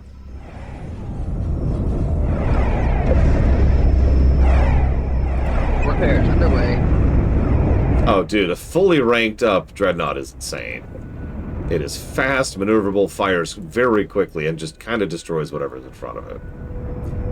Honestly, I could retire all my heavy cruisers and my destroyers and turn them into Dreadnoughts, and I would be increasing my firepower in doing so. Good morning, Ross. Under attack.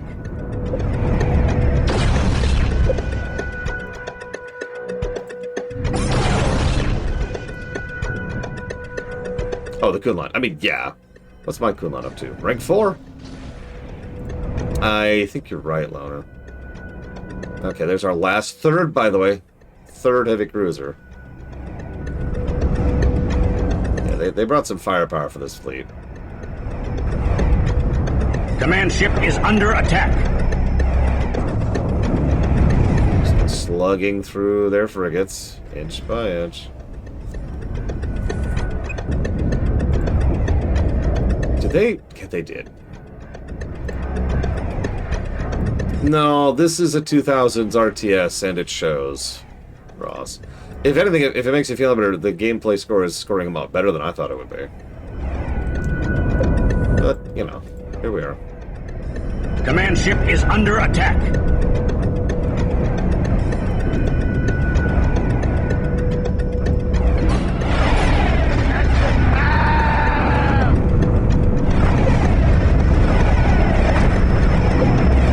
Did we just lose a cruiser? Yeah, we just lost a cruiser.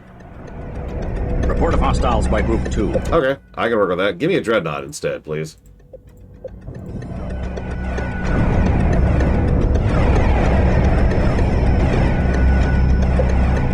No, seriously, I don't even feel bad about that loss. That means I can get more Dreadnoughts.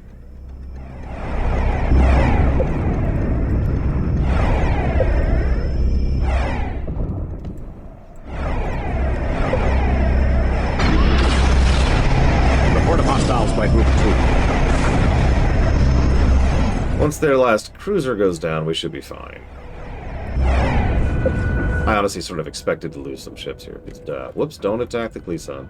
Don't attack the Cleason. Command ship is under attack. Don't attack the Cleason, please. Just maybe. There, maybe. Report of hostiles by Group 2. How do they keep getting new cruisers? How does that keep happening? No, really. What the hell? Stop spawning cruisers.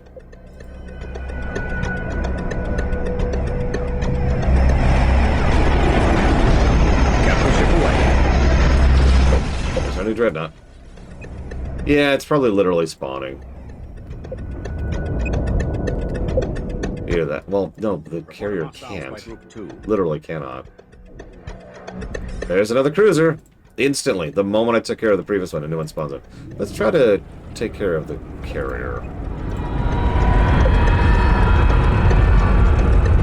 Yeah, I actually saw the hyperspace that time. I think Dreadnoughts are immune to infection. I'm trying to remember, because I know several ships are, in fact, immune to infection. Why can't I? Report of hostiles by Group 2. Build more support modules.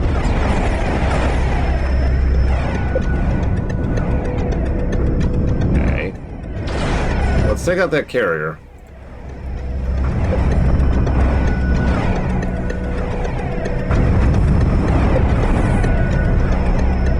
Now take out literally everything else. Hostiles by Group 2. In gameplay, but also a little bit in lore, like they just mentioned. We actually talked about this earlier. The moment they get hit with an infection beam, that area is vented with drive plasma. And even the beast can't survive hot plasma right in its face like that. No, no, no. Don't attack the Cleason. Do not attack the Cleason. Report of hostiles by Group 2. That thing. Yeah, this is a little bit... I mean, let's be honest. It is a gameplay conceit.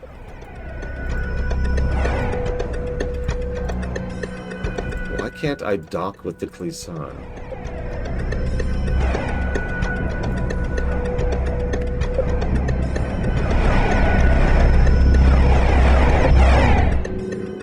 Report of hostiles by Group 2. Hopefully another heavy cruiser doesn't warp in here in a second.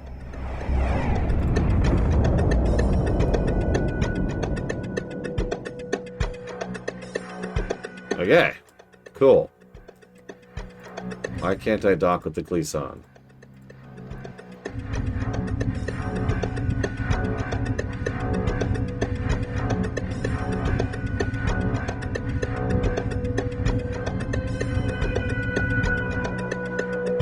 Oh, it might be the pop thing. Oh, jeez.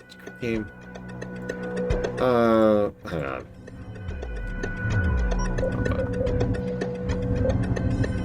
Let's hope it's not the pop thing. I am a little bit pop capped right now. Let me make absolutely sure I have all my support modules, because I did take some hits there. Nope. Yeah, we're good.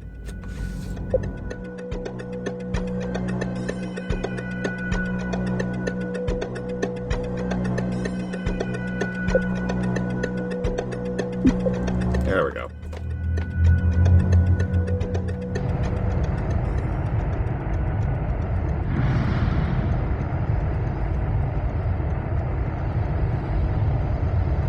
Not it. Not it. Kulan, come in. You would not believe what the inside of the Cleason looks like. The surviving biocircuitry alone could revolutionize our ship deck. Try to remember, that biocircuitry was your own Kith brothers and sisters, not so long ago. Yes, of course. We have managed to isolate something that resembles the old comm array. Preparing to send the pulse burst now. Excellent. Transmit and then get aboard the worker immediately. The Cleason is going to blow. Ready all forces. Harvest whatever resources are in the region. If that signal worked, the Beast Fleet will be hyperspacing in at any moment.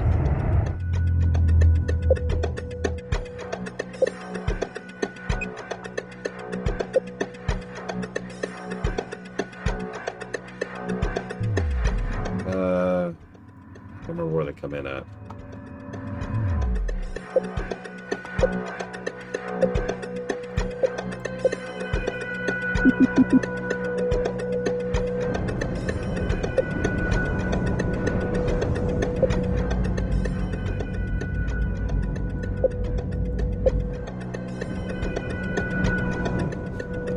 I think I am going to scuttle these guys. I mean, they're good ships, they're out of date, and I am very pop-capped right now.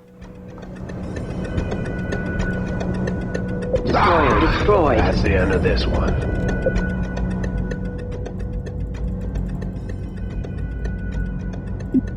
There they come. Picking up multiple There they are. hyperspace signatures. It's the Beast mothership. Ready the siege cannon. Engage and destroy the Beast Fleet. Do not let any escape to give a warning.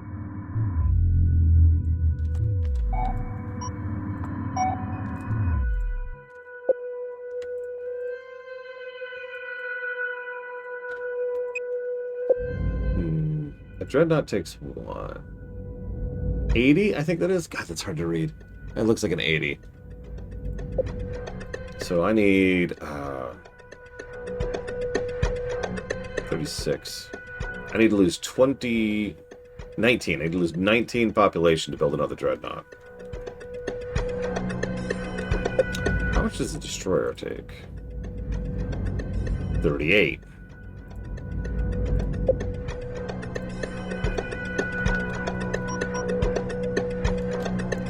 Oh no! Oh no! They're drifting out. Of course, no! The beast got them. How tragic.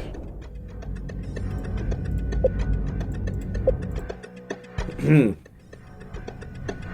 saw nothing. Yeah, what if your sword is a siege cannon?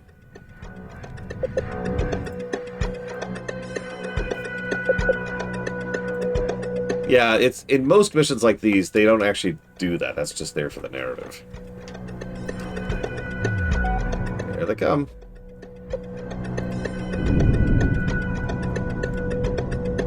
Yeah, you're probably wondering, why don't you have any fighter screens?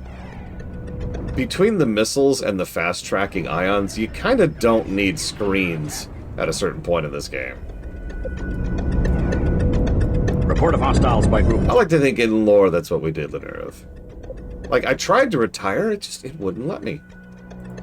Literally, would not let me.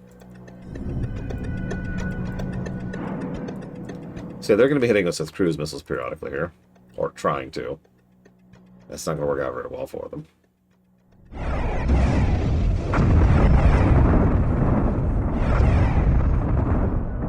Command, why'd you tell us to... Listen, it's fine. It's fine. Construction completed. And there's probably our last dreadnought. 3 dreadnoughts is not too shabby, so I'll take that. 3 dreadnoughts and 2 heavy cruisers. That's not too shabby of a fleet right there.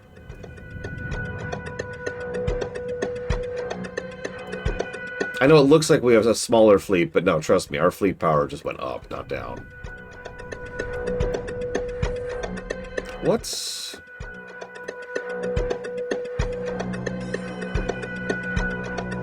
That's not enough.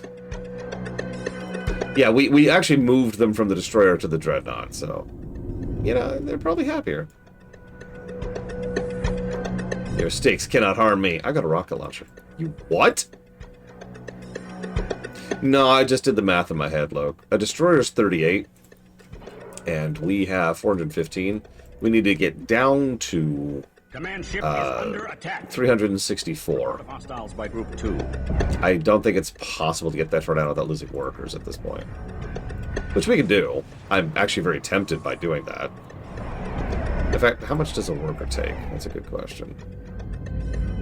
Worker. I'm blind. Where are they? Where's the workers? Where's the workers now? They're there. A worker takes up 4. So let's do a little math. 415 minus 38. Hang on a second. This is a lot of stuff all of a sudden.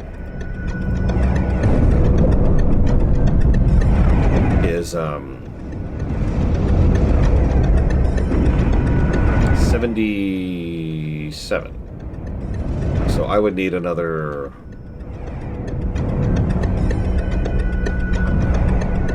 13.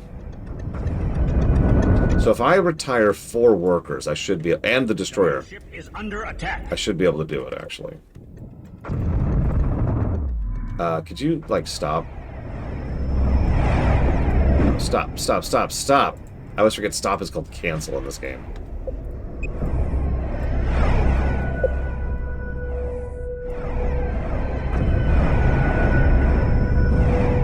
Just gonna absolutely shred our way through the enemy fleet here because, you know, we brought the right car.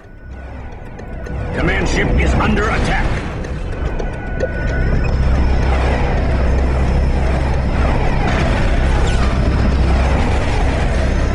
Yeah, that's a heavy cruiser we're just melting right there.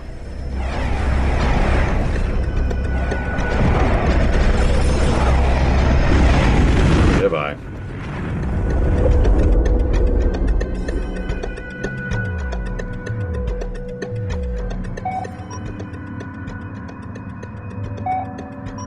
So a little closer should do it.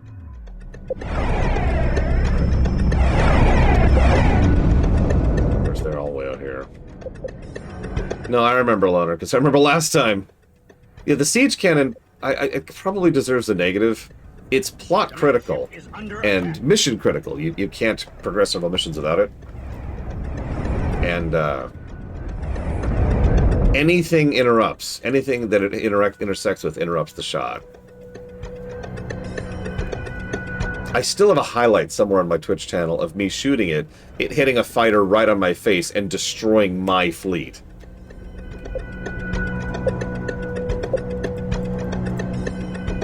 Yeah, by the way, the enemy, even on this difficulty, the enemy is just puking ships out here at us. Command ship is under attack. So we're just gonna do that. Wait, did I lose it already? Oh no, there it is.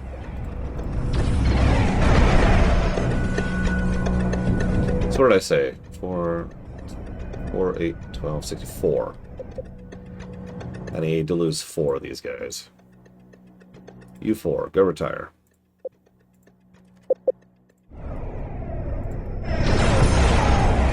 Command ship is under attack. Look at all the missiles. Look at the missile spam. Look at it.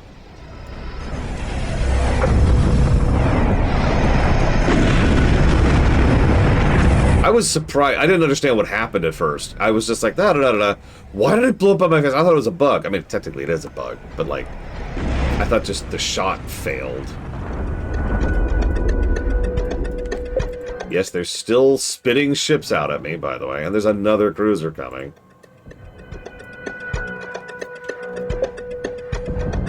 Command ship is under attack. Worker has been decommissioned.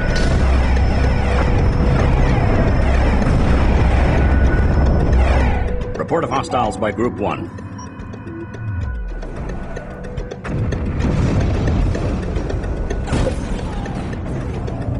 Or just let the beast missile collide with the ship. It's fine.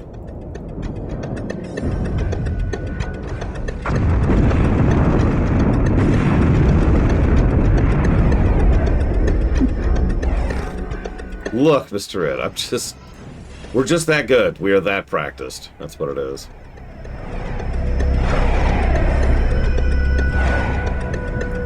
Command ship is under attack.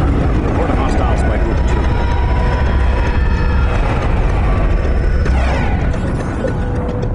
2. Okay, so.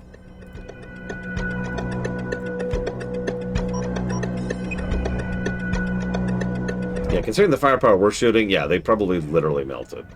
So I'm going to scooch them forward as a scout.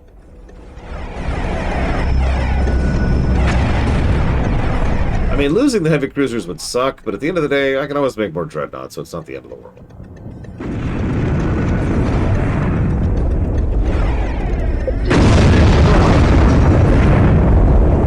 That should be enough. It's not. What am I missing?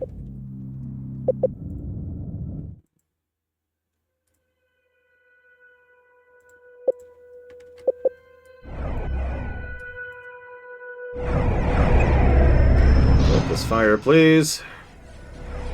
Worker has been retired. Fire, please.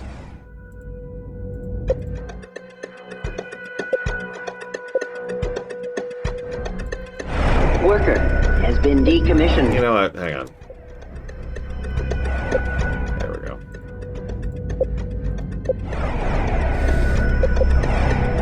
What? I want my other pancake. Leave this to the pros. I'm tempted to scuttle the heavy cruisers and replace them with dreadnoughts, but I don't know how much population they're taking up. In fact, I'm not even sure I can check. Report of hostiles by Group 2.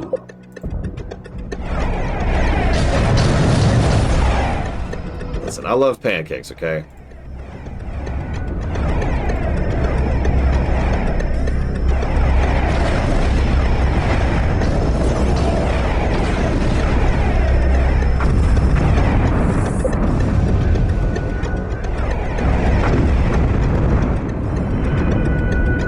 Yeah, the one big flaw of the heavy cruisers is that right there.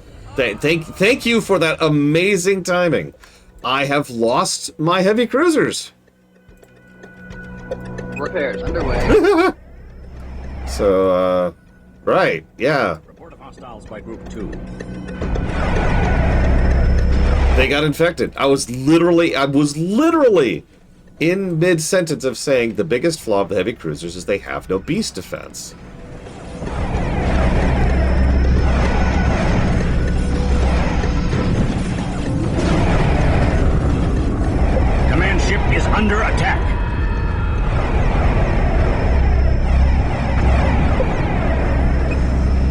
Report of hostiles by Group 2. Good news is we have a bajillion resources, so replacing is not the end of the world. Good news is we actually can't make another one. So we actually, our overall firepower did just go down for the first time in a while. Command ship is under attack. Yeah, only Karak, Deserts of Karak, that's not true. Deserts of Karak and 3 both have the enemy variety problem. You're always fighting the Galcians, or you're always fighting the Incarnates.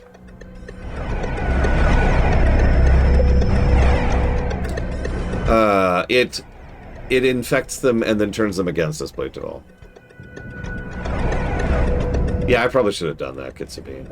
Oh, well, I'm stupid, whatever.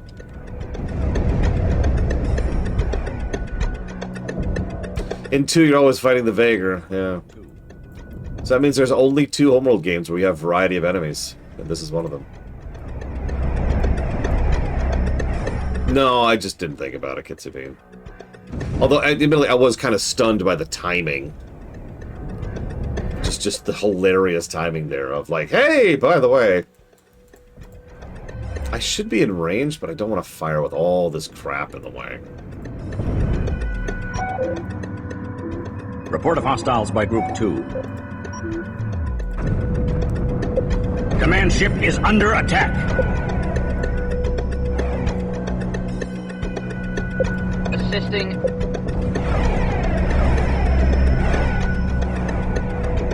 I need to get it down to 364, which means I need to lose 11 resources, which means I need to lose 3 workers. Which I'm very tempted to do. Lord knows their healing is so freaking slow.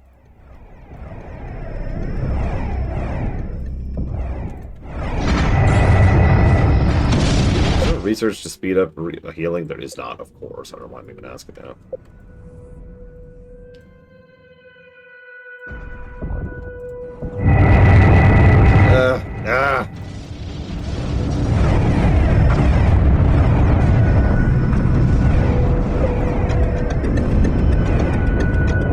Last mission, technically.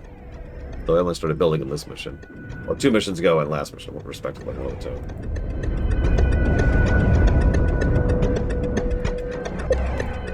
Okay, for the first time in a hot minute, we've actually swept the board.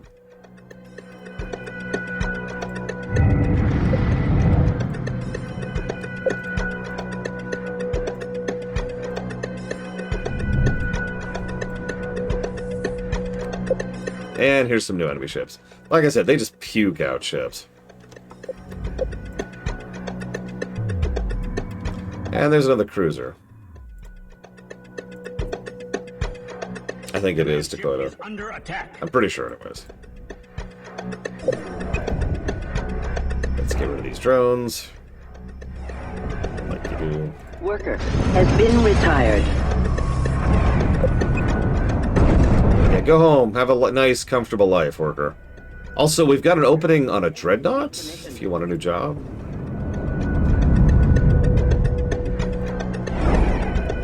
Report of hostiles by Group 2.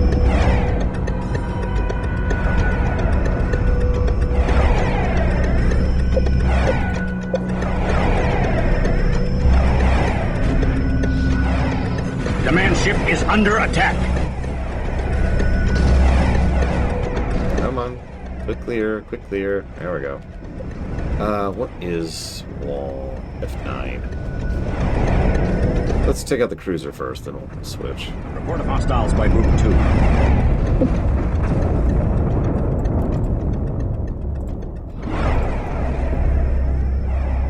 Why is the one to decommission? Go retire. Command ship is under attack. I do like pancake stacks. Who doesn't like a good pancake stack? Sorry, I'm sort of taking my time on this mission, and that's why we're just fighting endless waves of death. Because they really do produce ships very quickly in this mission. This is supposed to be an uphill push through an entire fleet. It's constantly replenishing itself. They really do expect you to be all in on the dreadnoughts at this point. Which is appropriate, because we are. Where is that goddamn worker? Why is he not decommissioned yet? Worker has been retired. There we go. Give me my last dreadnought. And that is going to be our last dreadnought. There's no squeezing anything else out of that. Hostiles by Group 2. This is just a fleet of dreadnoughts at this point. God damn it, Lord Harriman. Okay, fine. You get no pancakes. You happy? You get nothing. Nothing! Here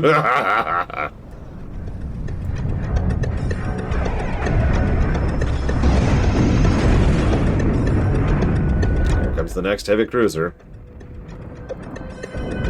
Like you do. Alright, let's save before we fire the shot. Okay, fine. You can have his pancakes, Twister. Report of hostiles by Group 2. Let's just see what happens.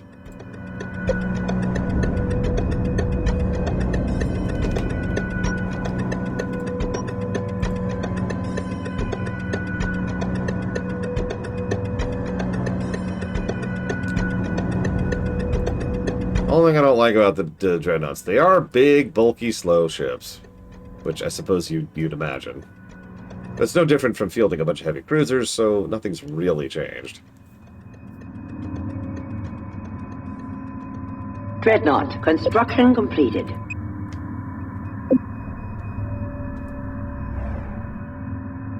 Shot away. Let's see what happens. Nothing immediately in the path, so going up was the right call.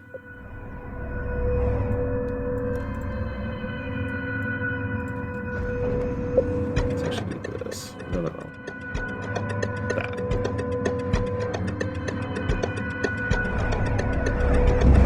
Well, it hit something over there. I'm not sure what it did, though. Burn, you monstrosity.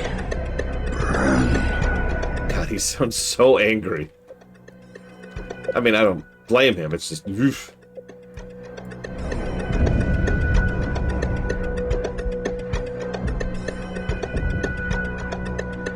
There's a lot of good lines in this game. It's funny how that works out.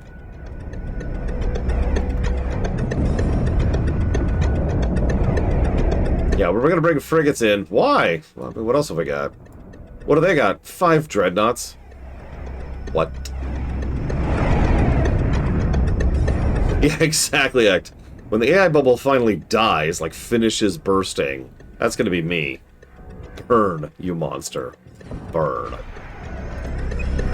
Report hostiles by Group 2. I will pop the cork on that. I have the deeper end.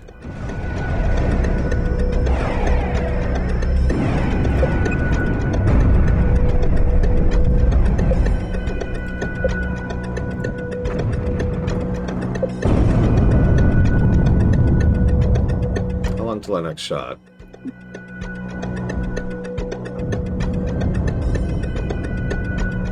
Does it even say? I don't remember. It says somewhere when I could shoot my next siege cannon. It's just, it says it's still charging, but I don't know how long it's charging. Ah, whatever.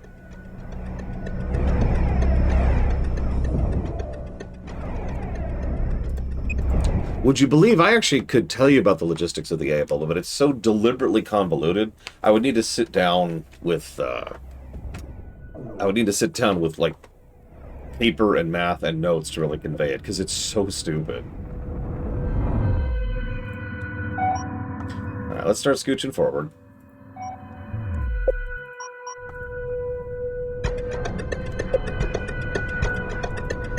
The real threat I'm in is the fact that my repairs are so honorously slow. If it's still here by October, I will be surprised, Mr. Red.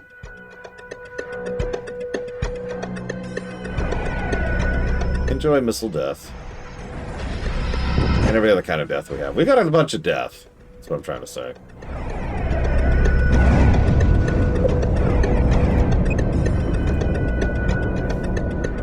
Kinda, yeah, Spinobi.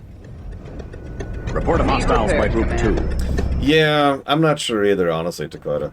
Again, the biggest real benefit of going all dreadnoughts is they're completely immune. Well, maybe completely immune, etc. But they cannot be captured.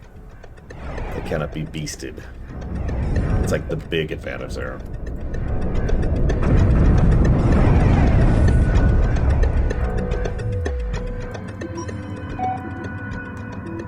Carrier is reporting damage. Report of hostiles by Group 2. What?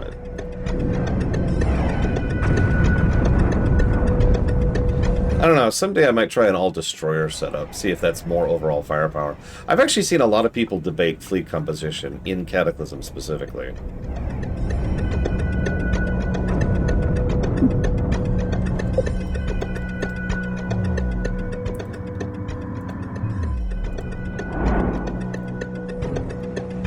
Okay, so... Come on. Command ship is under attack. The render radius is so frustrating sometimes. Ugh. Oh my god. God, stop! Ugh. Go! Up here!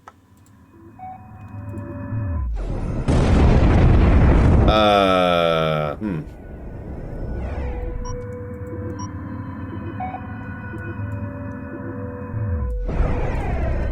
Can I shoot the damn thing? I can shoot the damn thing. Let's shoot the damn thing. Command ship is under attack.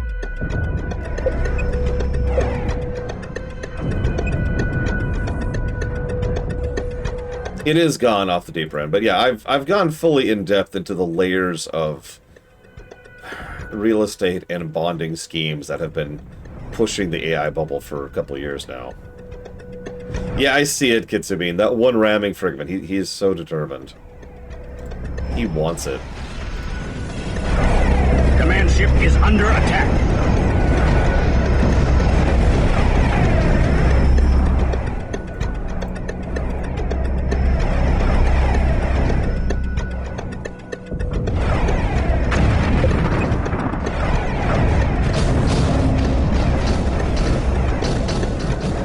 Well, I mean, that's been true for millennia, Spinobi. That's not what I mean.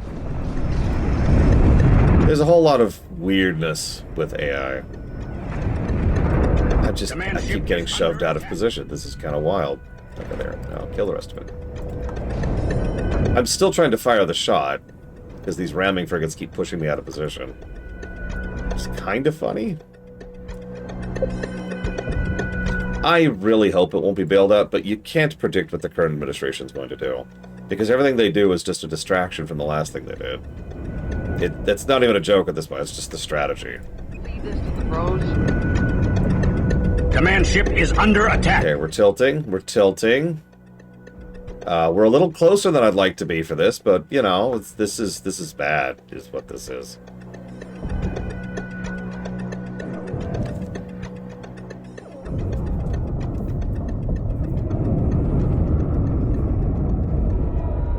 No, it's...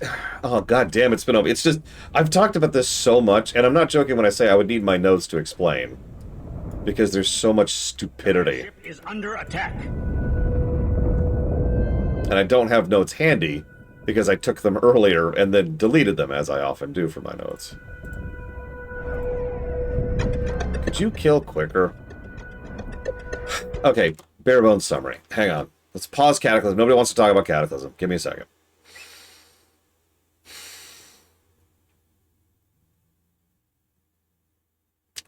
A very common thing that happens is that someone shows up and says, hey, what's up? I've got this brand new idea for technology. And what happens almost every single time is people are like, oh god, that might be the next big thing. And so what we usually refer to as tech bros, which is people who are already rich, who already are invested in the technology sphere, who have only an interest in making even more money in the technology sphere, so that's what a tech bro is. They're like, oh my god, we've got to invest in that, because it might be the next big thing. And they don't want to miss out. That might mean their dick is small. So they invest in it. And then what almost happens every single time is it doesn't pan out because it's not the next big thing. Bubbles expand and burst every single month. It is such a common thing. And you never hear about most of them because they just, oh, it's a failure. And that just happens constantly. Now, LLM generation has been a thing for quite some time at this point. And every single one of them It's been designed around the idea of feeding it a large amount of quantitative data and then trying to push out patterns that it notices within that based on bot-rote testing. Okay, this has been around for over a decade, right? It's nothing new. And so they've been testing this, they test this, and some crypt bro asshole idiots who try to make the world a worse place in order to try and cause as much pain and suffering as possible, because cruelty is the point, decided to start investing because this might be the next big thing. So they started investing in it. And the problem here is that, like every single one of these other things, AI does not make money. AI costs money. Now, is it possible for it to be some kind of beneficial technology to the human species as a whole? I have no idea, because it has drifted so wildly out of that position now that all it is a universal detriment environmentally, economically, personally, and in terms of culture, knowledge, science, and comprehension. So it's a universal negative. Cool, that's awesome. Let's dump more money into it, because we're going to make this one make fun. It's going to be great. And the problem is, this has nothing to do with crypto. Throw crypto out of the door. Yeah, literal brain damage, by the way. Not a joke. So the initial run into it wasn't really too much bigger than like the NFT one or the crypto one, right? You know, we saw those, and then they went, and each of them caused an issue, but none of them were really all that bad. The problem here is that it got the attention of several actual billionaires who decided, for whatever reason, that this is the one they were going to go in on. This is, everything I've been saying so far is fact. Let's pause for a moment and enter the realm of speculation. Based on all the evidence I've done, and I've been researching this for actual years at this point in my life, because this is not a new problem, is that the people who have really been pushing this either legitimately think they are gods, that's not a joke, that they are that far psychologically damaged, that they think they are divine, and that this is going to raise them up above the rest of humanity, or they think this is going to build those gods, which they will then have control over. Based on everything I've seen of the people who are pushing this, they are that far gone mentally that there is just something legitimately insane with the people who are pushing this. Back to fact. So these people dumped way too much money into this. And the problem with that is because of the specific thing that AI requires, which is hardware. It requires physical hardware to be run. And it's server stuff, and it's GPU stuff, and it's CPU stuff, and it's RAM stuff. But it's all that physical hardware which is required. Yeah, listen to Sam Altman sometime. Dude is insane. There's something wrong with his brain. Because of the hardware requirements, several other unrelated companies started saying, oh, we can make a bunch of money on this. And as I've pointed out, NVIDIA is kind of the biggest reason why this bubble exists and why it's been causing so much damage. Is because what NVIDIA started doing is starting selling off all of their excess hardware to these people who are trying to set up data centers. And they were trying to set up those data centers as fast as they could in order to try and be the one to get there. They wanted to get there first. It's a race, right? It's a race to either become God or to control God first. Again, entering a little bit of speculation there, but you get the idea. It is a race to the first. So, okay, everyone's trying to get on top of each other. Google went all in on it. Microsoft went all in on it. A lot of very large companies went in on it. And NVIDIA was making so much money off of it that they actually started, this is not a joke, paying people, giving people loans to then buy their products because they could afford to. Now you're probably thinking, well, where's all this money coming from? So most of this money doesn't exist. The fundamental, okay, so you take out a loan from your bank for whatever reason. Maybe it's a credit card. Maybe it's a car loan. Maybe it's a house loan.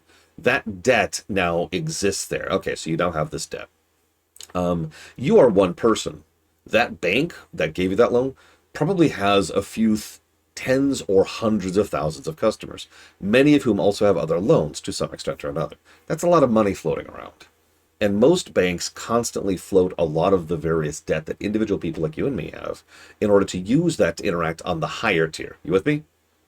In other words, the banks are kind of in the middle. The actually rich people are above the banks.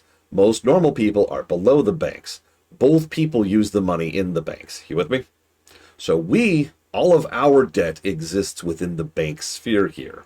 And the banks then use that debt in order to move things up here. So when someone up here says, hey, we want this thing, they say, yeah, no problem. We'll stack all of these loans on this. We'll pull the interest rates on that, and we'll use that to float this gigantic thing so you can make your gigantic billion-dollar purchase. Okay, cool, sure.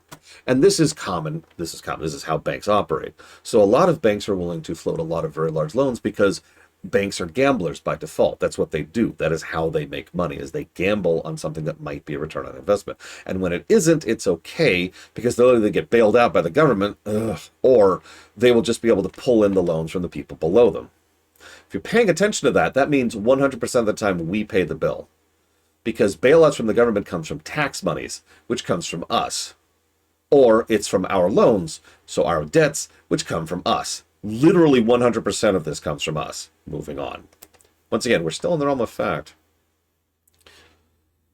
And I don't even want to get into the investment sphere. Let's just ignore that for a moment. So here's where I have to pause for a moment, because I can't give you an in-depth discussion of exactly how all of these dominoes run into each other. But the long and the short of it is, every single large-scale company that is trying to push into AI is spending a bajillion dollars doing so. Literally billions of dollars being burnt on a yearly basis. That's not a joke. All that money is just being thrown out the window, turned into a hole, and then burned. Okay? So all that money has to come from somewhere. Well, it's coming from loans from the banks. That's okay, because once they make that money back, they'll pay back the loans, everything will be cool. But the problem is, AI doesn't make money, just like every other bubble-bursting technology doesn't make money. 1 out of 1,000 bubble-burst technologies actually make money, right? 3D televisions didn't make money, crypto didn't make money, NFT didn't make money, the dot-com bubble didn't make money, the real estate bubble didn't make money. None of these things make money. The ones that make money are the ones you never even realize was never actually a bubble, because it's just a new tech, like the smartphone. So, actually, yeah, off the deeper end. So, you see this kind of thing. It kind of is Spinobi, honestly. So, they're throwing all this money into a hole and burning it. All of it is going towards a tremendous amount of hardware and a tremendous amount of resources in order to pay the electric bills, in order to pay the bills. If you ever wonder why people's electric bills are going up, it's because the companies footing the bill for this can't anymore. Like, they're losing the ability to keep up with the energy requirements of the data centers they themselves are pushing. You ever wonder why so many of the data centers actually haven't been built yet? Oh, they've got the hardware to build them. It's just sitting in a warehouse somewhere to either deny it to their competitor, or because they literally can't afford to actually build the data center in question. So all of this sucks, and all of this is sitting on a mountain of debt that is literally unprecedented. We have not seen this quantity of percentage of debt since World War II. That's not a joke. That's the last time we've seen this sheer quantity of debt concentrated into one place. So the price, as always happens, remember, we foot the bill no matter what. So one way or another, things have been slowly sifting down, and people are getting more and more aware. This is the good news here. The populace in general have been getting more and more anti-AI, which is a good thing. It's also meaning that AI is selling even less, which is also a good thing. But the reason so many people are anti-AI is all the bad things, because people are losing jobs to AI, because people are losing money to AI, because people are losing resources to AI. Go try and buy a new GPU right now. You need some new RAM? How about a new SSD? And again, a fairly large number of, I have no nice way to say this, poor jobs that don't pay well, have already been axed in the tens of thousands range, because they have been replaced by AIs, which don't do their job particularly well, or indeed in some cases at all. Now here's the funny part. From the beginning, I'll take credit on this, by the way, because I called this early. I called this 2 years ago. From the beginning, AI was always going to be more expensive than hiring a person. The lie that pushed all of this is that, because you're probably wondering, hang on, billionaires are billionaires, but they can't get away with everything, right? And you're right. But investment firms are the ones who really push the economy. When you really break it all down, the people at the very bottom of the Jenga tower are the investment firms who push everything. Investment firms hold stock and ownership over other companies. They hire the boards who then tell those companies what to do. With me? So, yeah, I mean, there's actually several lies about AI, but the big lie, the thing that sold the investment firms on all of this, and this is still the realm of truth. I speculate why the billionaires are after this, but the investment firms were sold on this by a very, very simple statement, and it was a lie. We will fire our workers, and then we will pass the savings on to you, the investors. That was the lie. But everyone involved from the word go always knew that it was wrong, that it was never going to work out that way, because AI has always been more expensive than people from the very beginning, and it's never getting cheaper. The stupidity is that some people think that if we just keep feeding enough data into AI, if we just keep doing enough machine learning, eventually they'll get better and cheaper. And the problem is that's not how reality works on any level. If I can borrow a quote I'm rather fond of, you cannot breed horses to turn into a train. No matter how fast you breed those horses, they'll never magically turn into a train. It's not possible. They're never going to make AI better. It has actually peaked. In fact, it peaked last January, not this January, 2025. AI already peaked by all metrics because they had basically scraped all the data they had access to. Now, there's been a lot of desperate attempts to try and scrape even new data or to make even better, but all they've been doing is scraping a lot of data that's being generated by AI. And if you know anything about ever running something through a copier several times, you know it's getting worse, not better. Pretty much, Moog. So it's dumb. It's dumb top to bottom.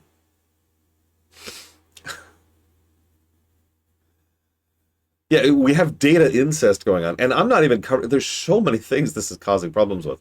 Dakota mentioned this earlier, and I agreed. I went along with this. We already have studies now that overuse of AI, especially in young people, which are way more susceptible to this, is literally causing physical brain damage. You're probably thinking, how could that possibly be? Because usage of AI prevents critical thinking. This is a dumb explanation. This is a dumb analogy. Just bear with me, okay? If you sit down and you do something, and you pick up a pen and you click this thing and you write down something, right? There's a degree of understanding about this action, about why it's working. You may not understand the full physics of the pen or the ink or where it comes from or how the spring in the pen works, but you have some understanding that this is a pen, this is how it works, this is how I use it. It is a tool. A lot of people have been saying AI is a tool. It kind of isn't. It's kind of removing the tool from the equation and just allowing you to go directly to the end point, right? You skip over the action, you skip over the doing. So you don't process. You don't understand what you're doing. Yeah, it's a tool bypass machine, exactly. So children are super vulnerable to this because they're developing, they're learning, they're understanding, they're growing. And if they don't, then they don't. Funny how this works out. In fact, of all of the many horrible things about AI, the usage of it in schools is the one that pisses me off the most because kids are the most vulnerable to this kind of thing. And there's all kinds of other stuff. I mean, I mentioned the environment, right? So the heat generation is starting to cause noticeable impacts when we're already in the middle of climate change in general. The electricity consumption is causing a huge amount of resources to be dumped into power plants at a previously unheard of level in order to try and provide the power. I'm not even going to get into the grid problems that's causing because several grids in several areas are not built to deal with this. And the third and final problem is waste. For those who are not aware, what they're doing is literally burning out the hardware. You think of your GPU might last like 5 years, right? Or whatever. Maybe 10 if you take care of it. Yeah. Their GPUs last a lot less than that. I don't have a number. Don't ask me. I don't have my notes. But they burn through GPUs. They burn through hard drives. They burn through software. They burn through RAM. They burn through circuits. They burn through motherboards. They burn through servers. And that hardware gets burnt out to the point where it's useless. It is trash. So they just dump it because electronic waste is what that's called, is tremendously difficult to safely dispose of because of the specifics of what it's made out of. All of the specific metals and the plastics involved. Electronic waste is really damaging to the environment, and we're producing it at a rate we never have before in human history. Isn't that great? Yeah, a lot of heavy metals too. Yeah, no hardware is designed to be run at 100% capacity all the time. Even if you ever hear your GPU fan spin up because it's dealing with a hard part of a particular game or whatever, that's like for a few minutes. once every week or so, right?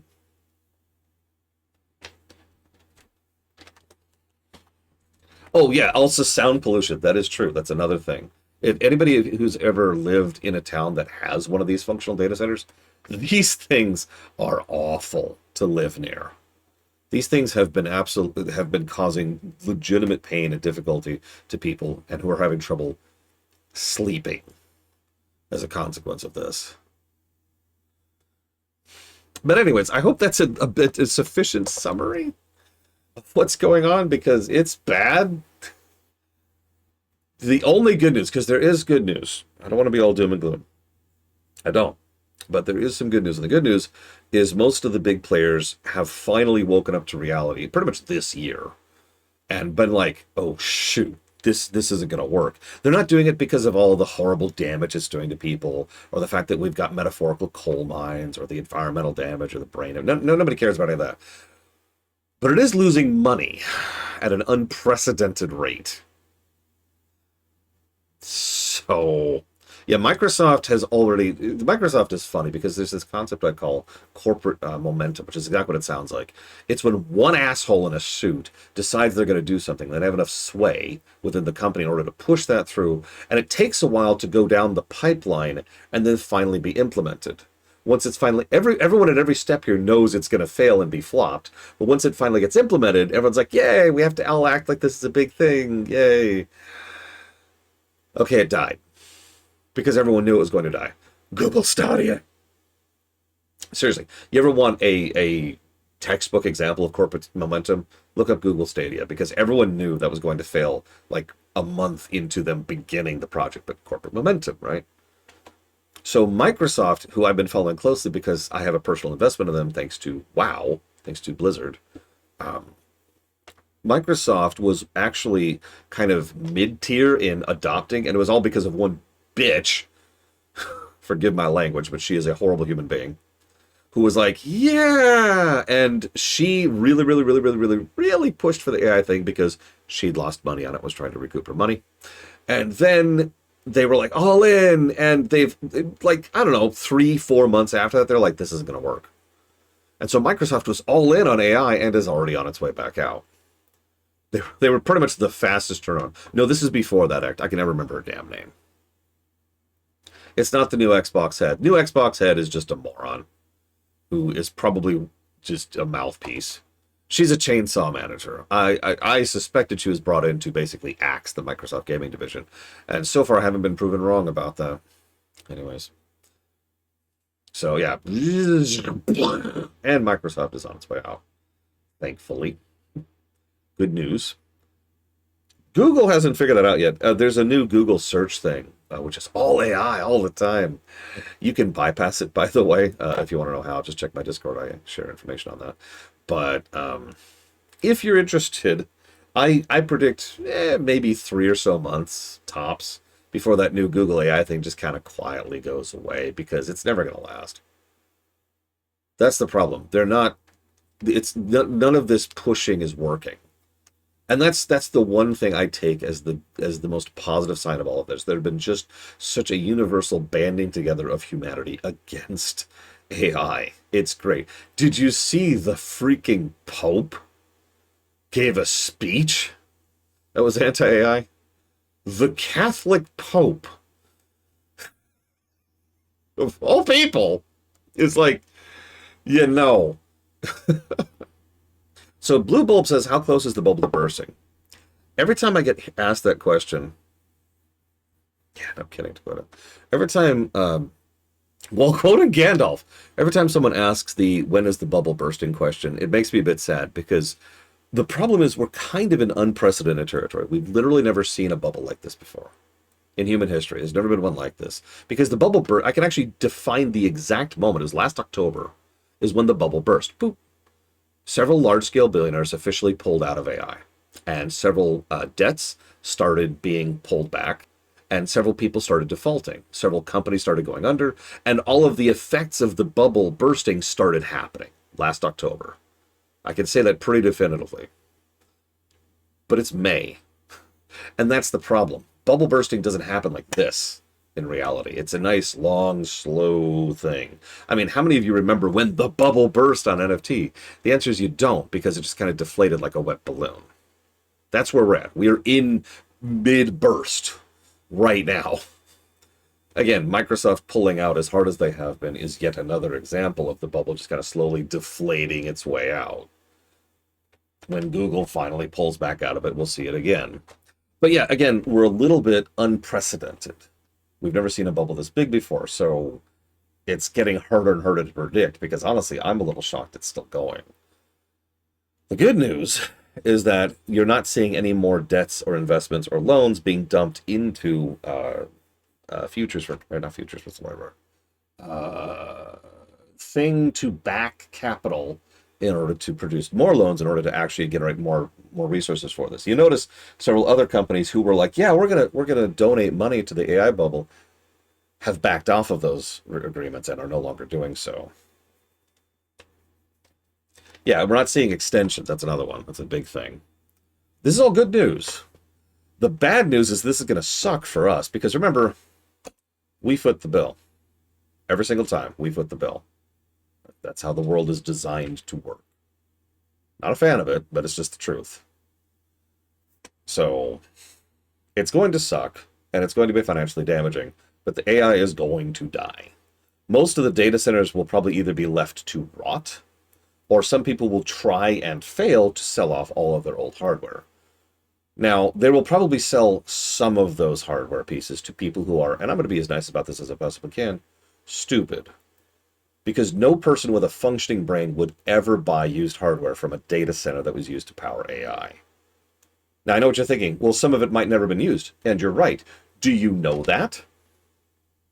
Do you trust the company selling it to you to tell you truthfully if that exact piece of hardware you're buying was used for AI generation or not? By the way, pro tip, you're probably going to see a lot of hardware for super cheap, probably towards the end of this year, I'd say. Be very wary about that. That's all I'm saying. Be super cautious about that. Oh yeah, that's another thing. Some of that doesn't even exist anymore. Or sorry, wrong direction. It doesn't exist yet. Yeah, we might get some new crappy apartments. Yeah, because that has happened. Could they convert it to regular data centers? Yeah, but why? And for whom? Yeah, exactly, Jay Palmer. So, yeah, issues. But again, a lot of this is very off the grid. We're so far off the map with a lot of this that we're kind of establishing new grounds of depravity. If you'll forgive me for being a little bit dramatic with my word choice, because we haven't seen a bubble like this before, ever, in human history. And we've seen a lot of bubbles across the centuries. How many of you are familiar with the South Seas bubble? There's another fun one. Do I think we can put AI back in the bottle? Yes and no. AI is not going away. Let's just be very clear about that. But what we're seeing right now, which is this absolutely ludicrous amount of oversaturation and pushing of AI, that's going to go away, guaranteed. What we're probably more likely to see is some of the big players will probably keep it around for their own specific things, right? I wouldn't be surprised if NASA keeps a hold of their own private AI data center to crunch extremely large quantities of data. I would imagine several research firms who study medical things, like DNA codes, for example, will also probably keep around their AI. But like being able to go and type up, hey, please write a story for me so I don't have to do my essay, that's going away. Because you have to understand, most of the free stuff isn't going to exist anymore, for lack of a better way to put that. Like, if you decided to go look up ChatGPT, or please don't do this, but if you did decide to go to ChatGPT or whatever right now and just say, do this thing for me, it is free. To you, obviously there's a lot of cost further down the road, but to you, you can just go do that. It's done. That's going away. And the moment that AI stops being free to the everyday user, that is the exact moment at which AI is going to start deflating in terms of everyday use for people, which, in my opinion, will be a very good thing. Because, again, a lot of the more cultural problems is when everyday people, like kids, are using AI. Anyways, massive rant off. My God, Spinobi. I blame Spinobi completely for this. I now have to take like 30 minutes off of the timer of this run to accommodate for that. But I know that's exactly the barrier to entry. You have to understand the barrier to entry. I talk about this because it's relevant to game design. The higher your barrier to entry, the more filters, the more people are going to get filtered out to your thing. You may want that, you may not want that, but that's reality. Literally having to log in to access something is a barrier to entry for some people. I'll use a specific example of that. Nexus mods. How many of you have an account at Nexus mods? Now I do, because because I use Nexus mods for my job, relatively recent. But the point is, that's a barrier. That's a filter right there. There are people I know personally who stopped using Nexus mods the moment they made it so you have to log in to download mods. So there's a filter. That's just one filter. It's like the lowest possible barrier, but it's still a filter for some people. Now let's imagine you have to pay every time you download a mod, a Nexus mods. That would kick me out. I'm sure it would kick a lot of other people out. It wouldn't kick everyone out. But it's another filter. There you go. Google will just try other stuff and keep doing other stuff because that's what Google does. Google is constantly trying to reinvent making money because the people in charge of Google are incredibly stupid. And I'm just going to say that as simply as I possibly can. Now, will they be able to go back to a previous better functioning search engine? And that's going to be my answer to that is, don't be evil. You remember when I got rid of that? All right, now, I think the bathroom is finally open. So I'm going to take a moment, go to the bathroom. I'll be right back.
I now have brush teeth. Woo!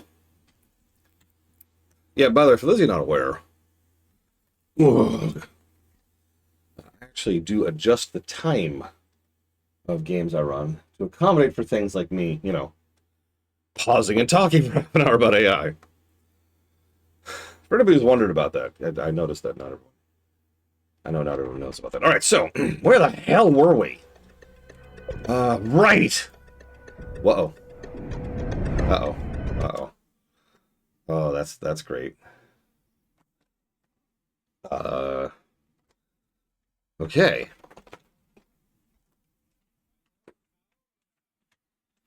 Yeah.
What street?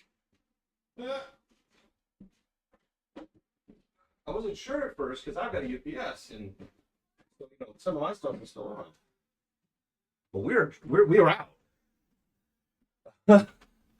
Okay. Okay. I need a monitor. I can cut off my recording. Hey, YouTube. I can't even. I have no monitor. I have no monitor right now.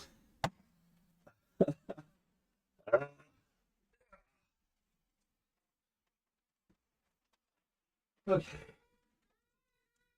Yeah. Okay. Plug you in. Over here. Yeah. We're very low on battery, so I need to hurry. Quickly. Please. Please hurry. Oh my God. I have almost no juice. I'm almost fully drained here. Come on.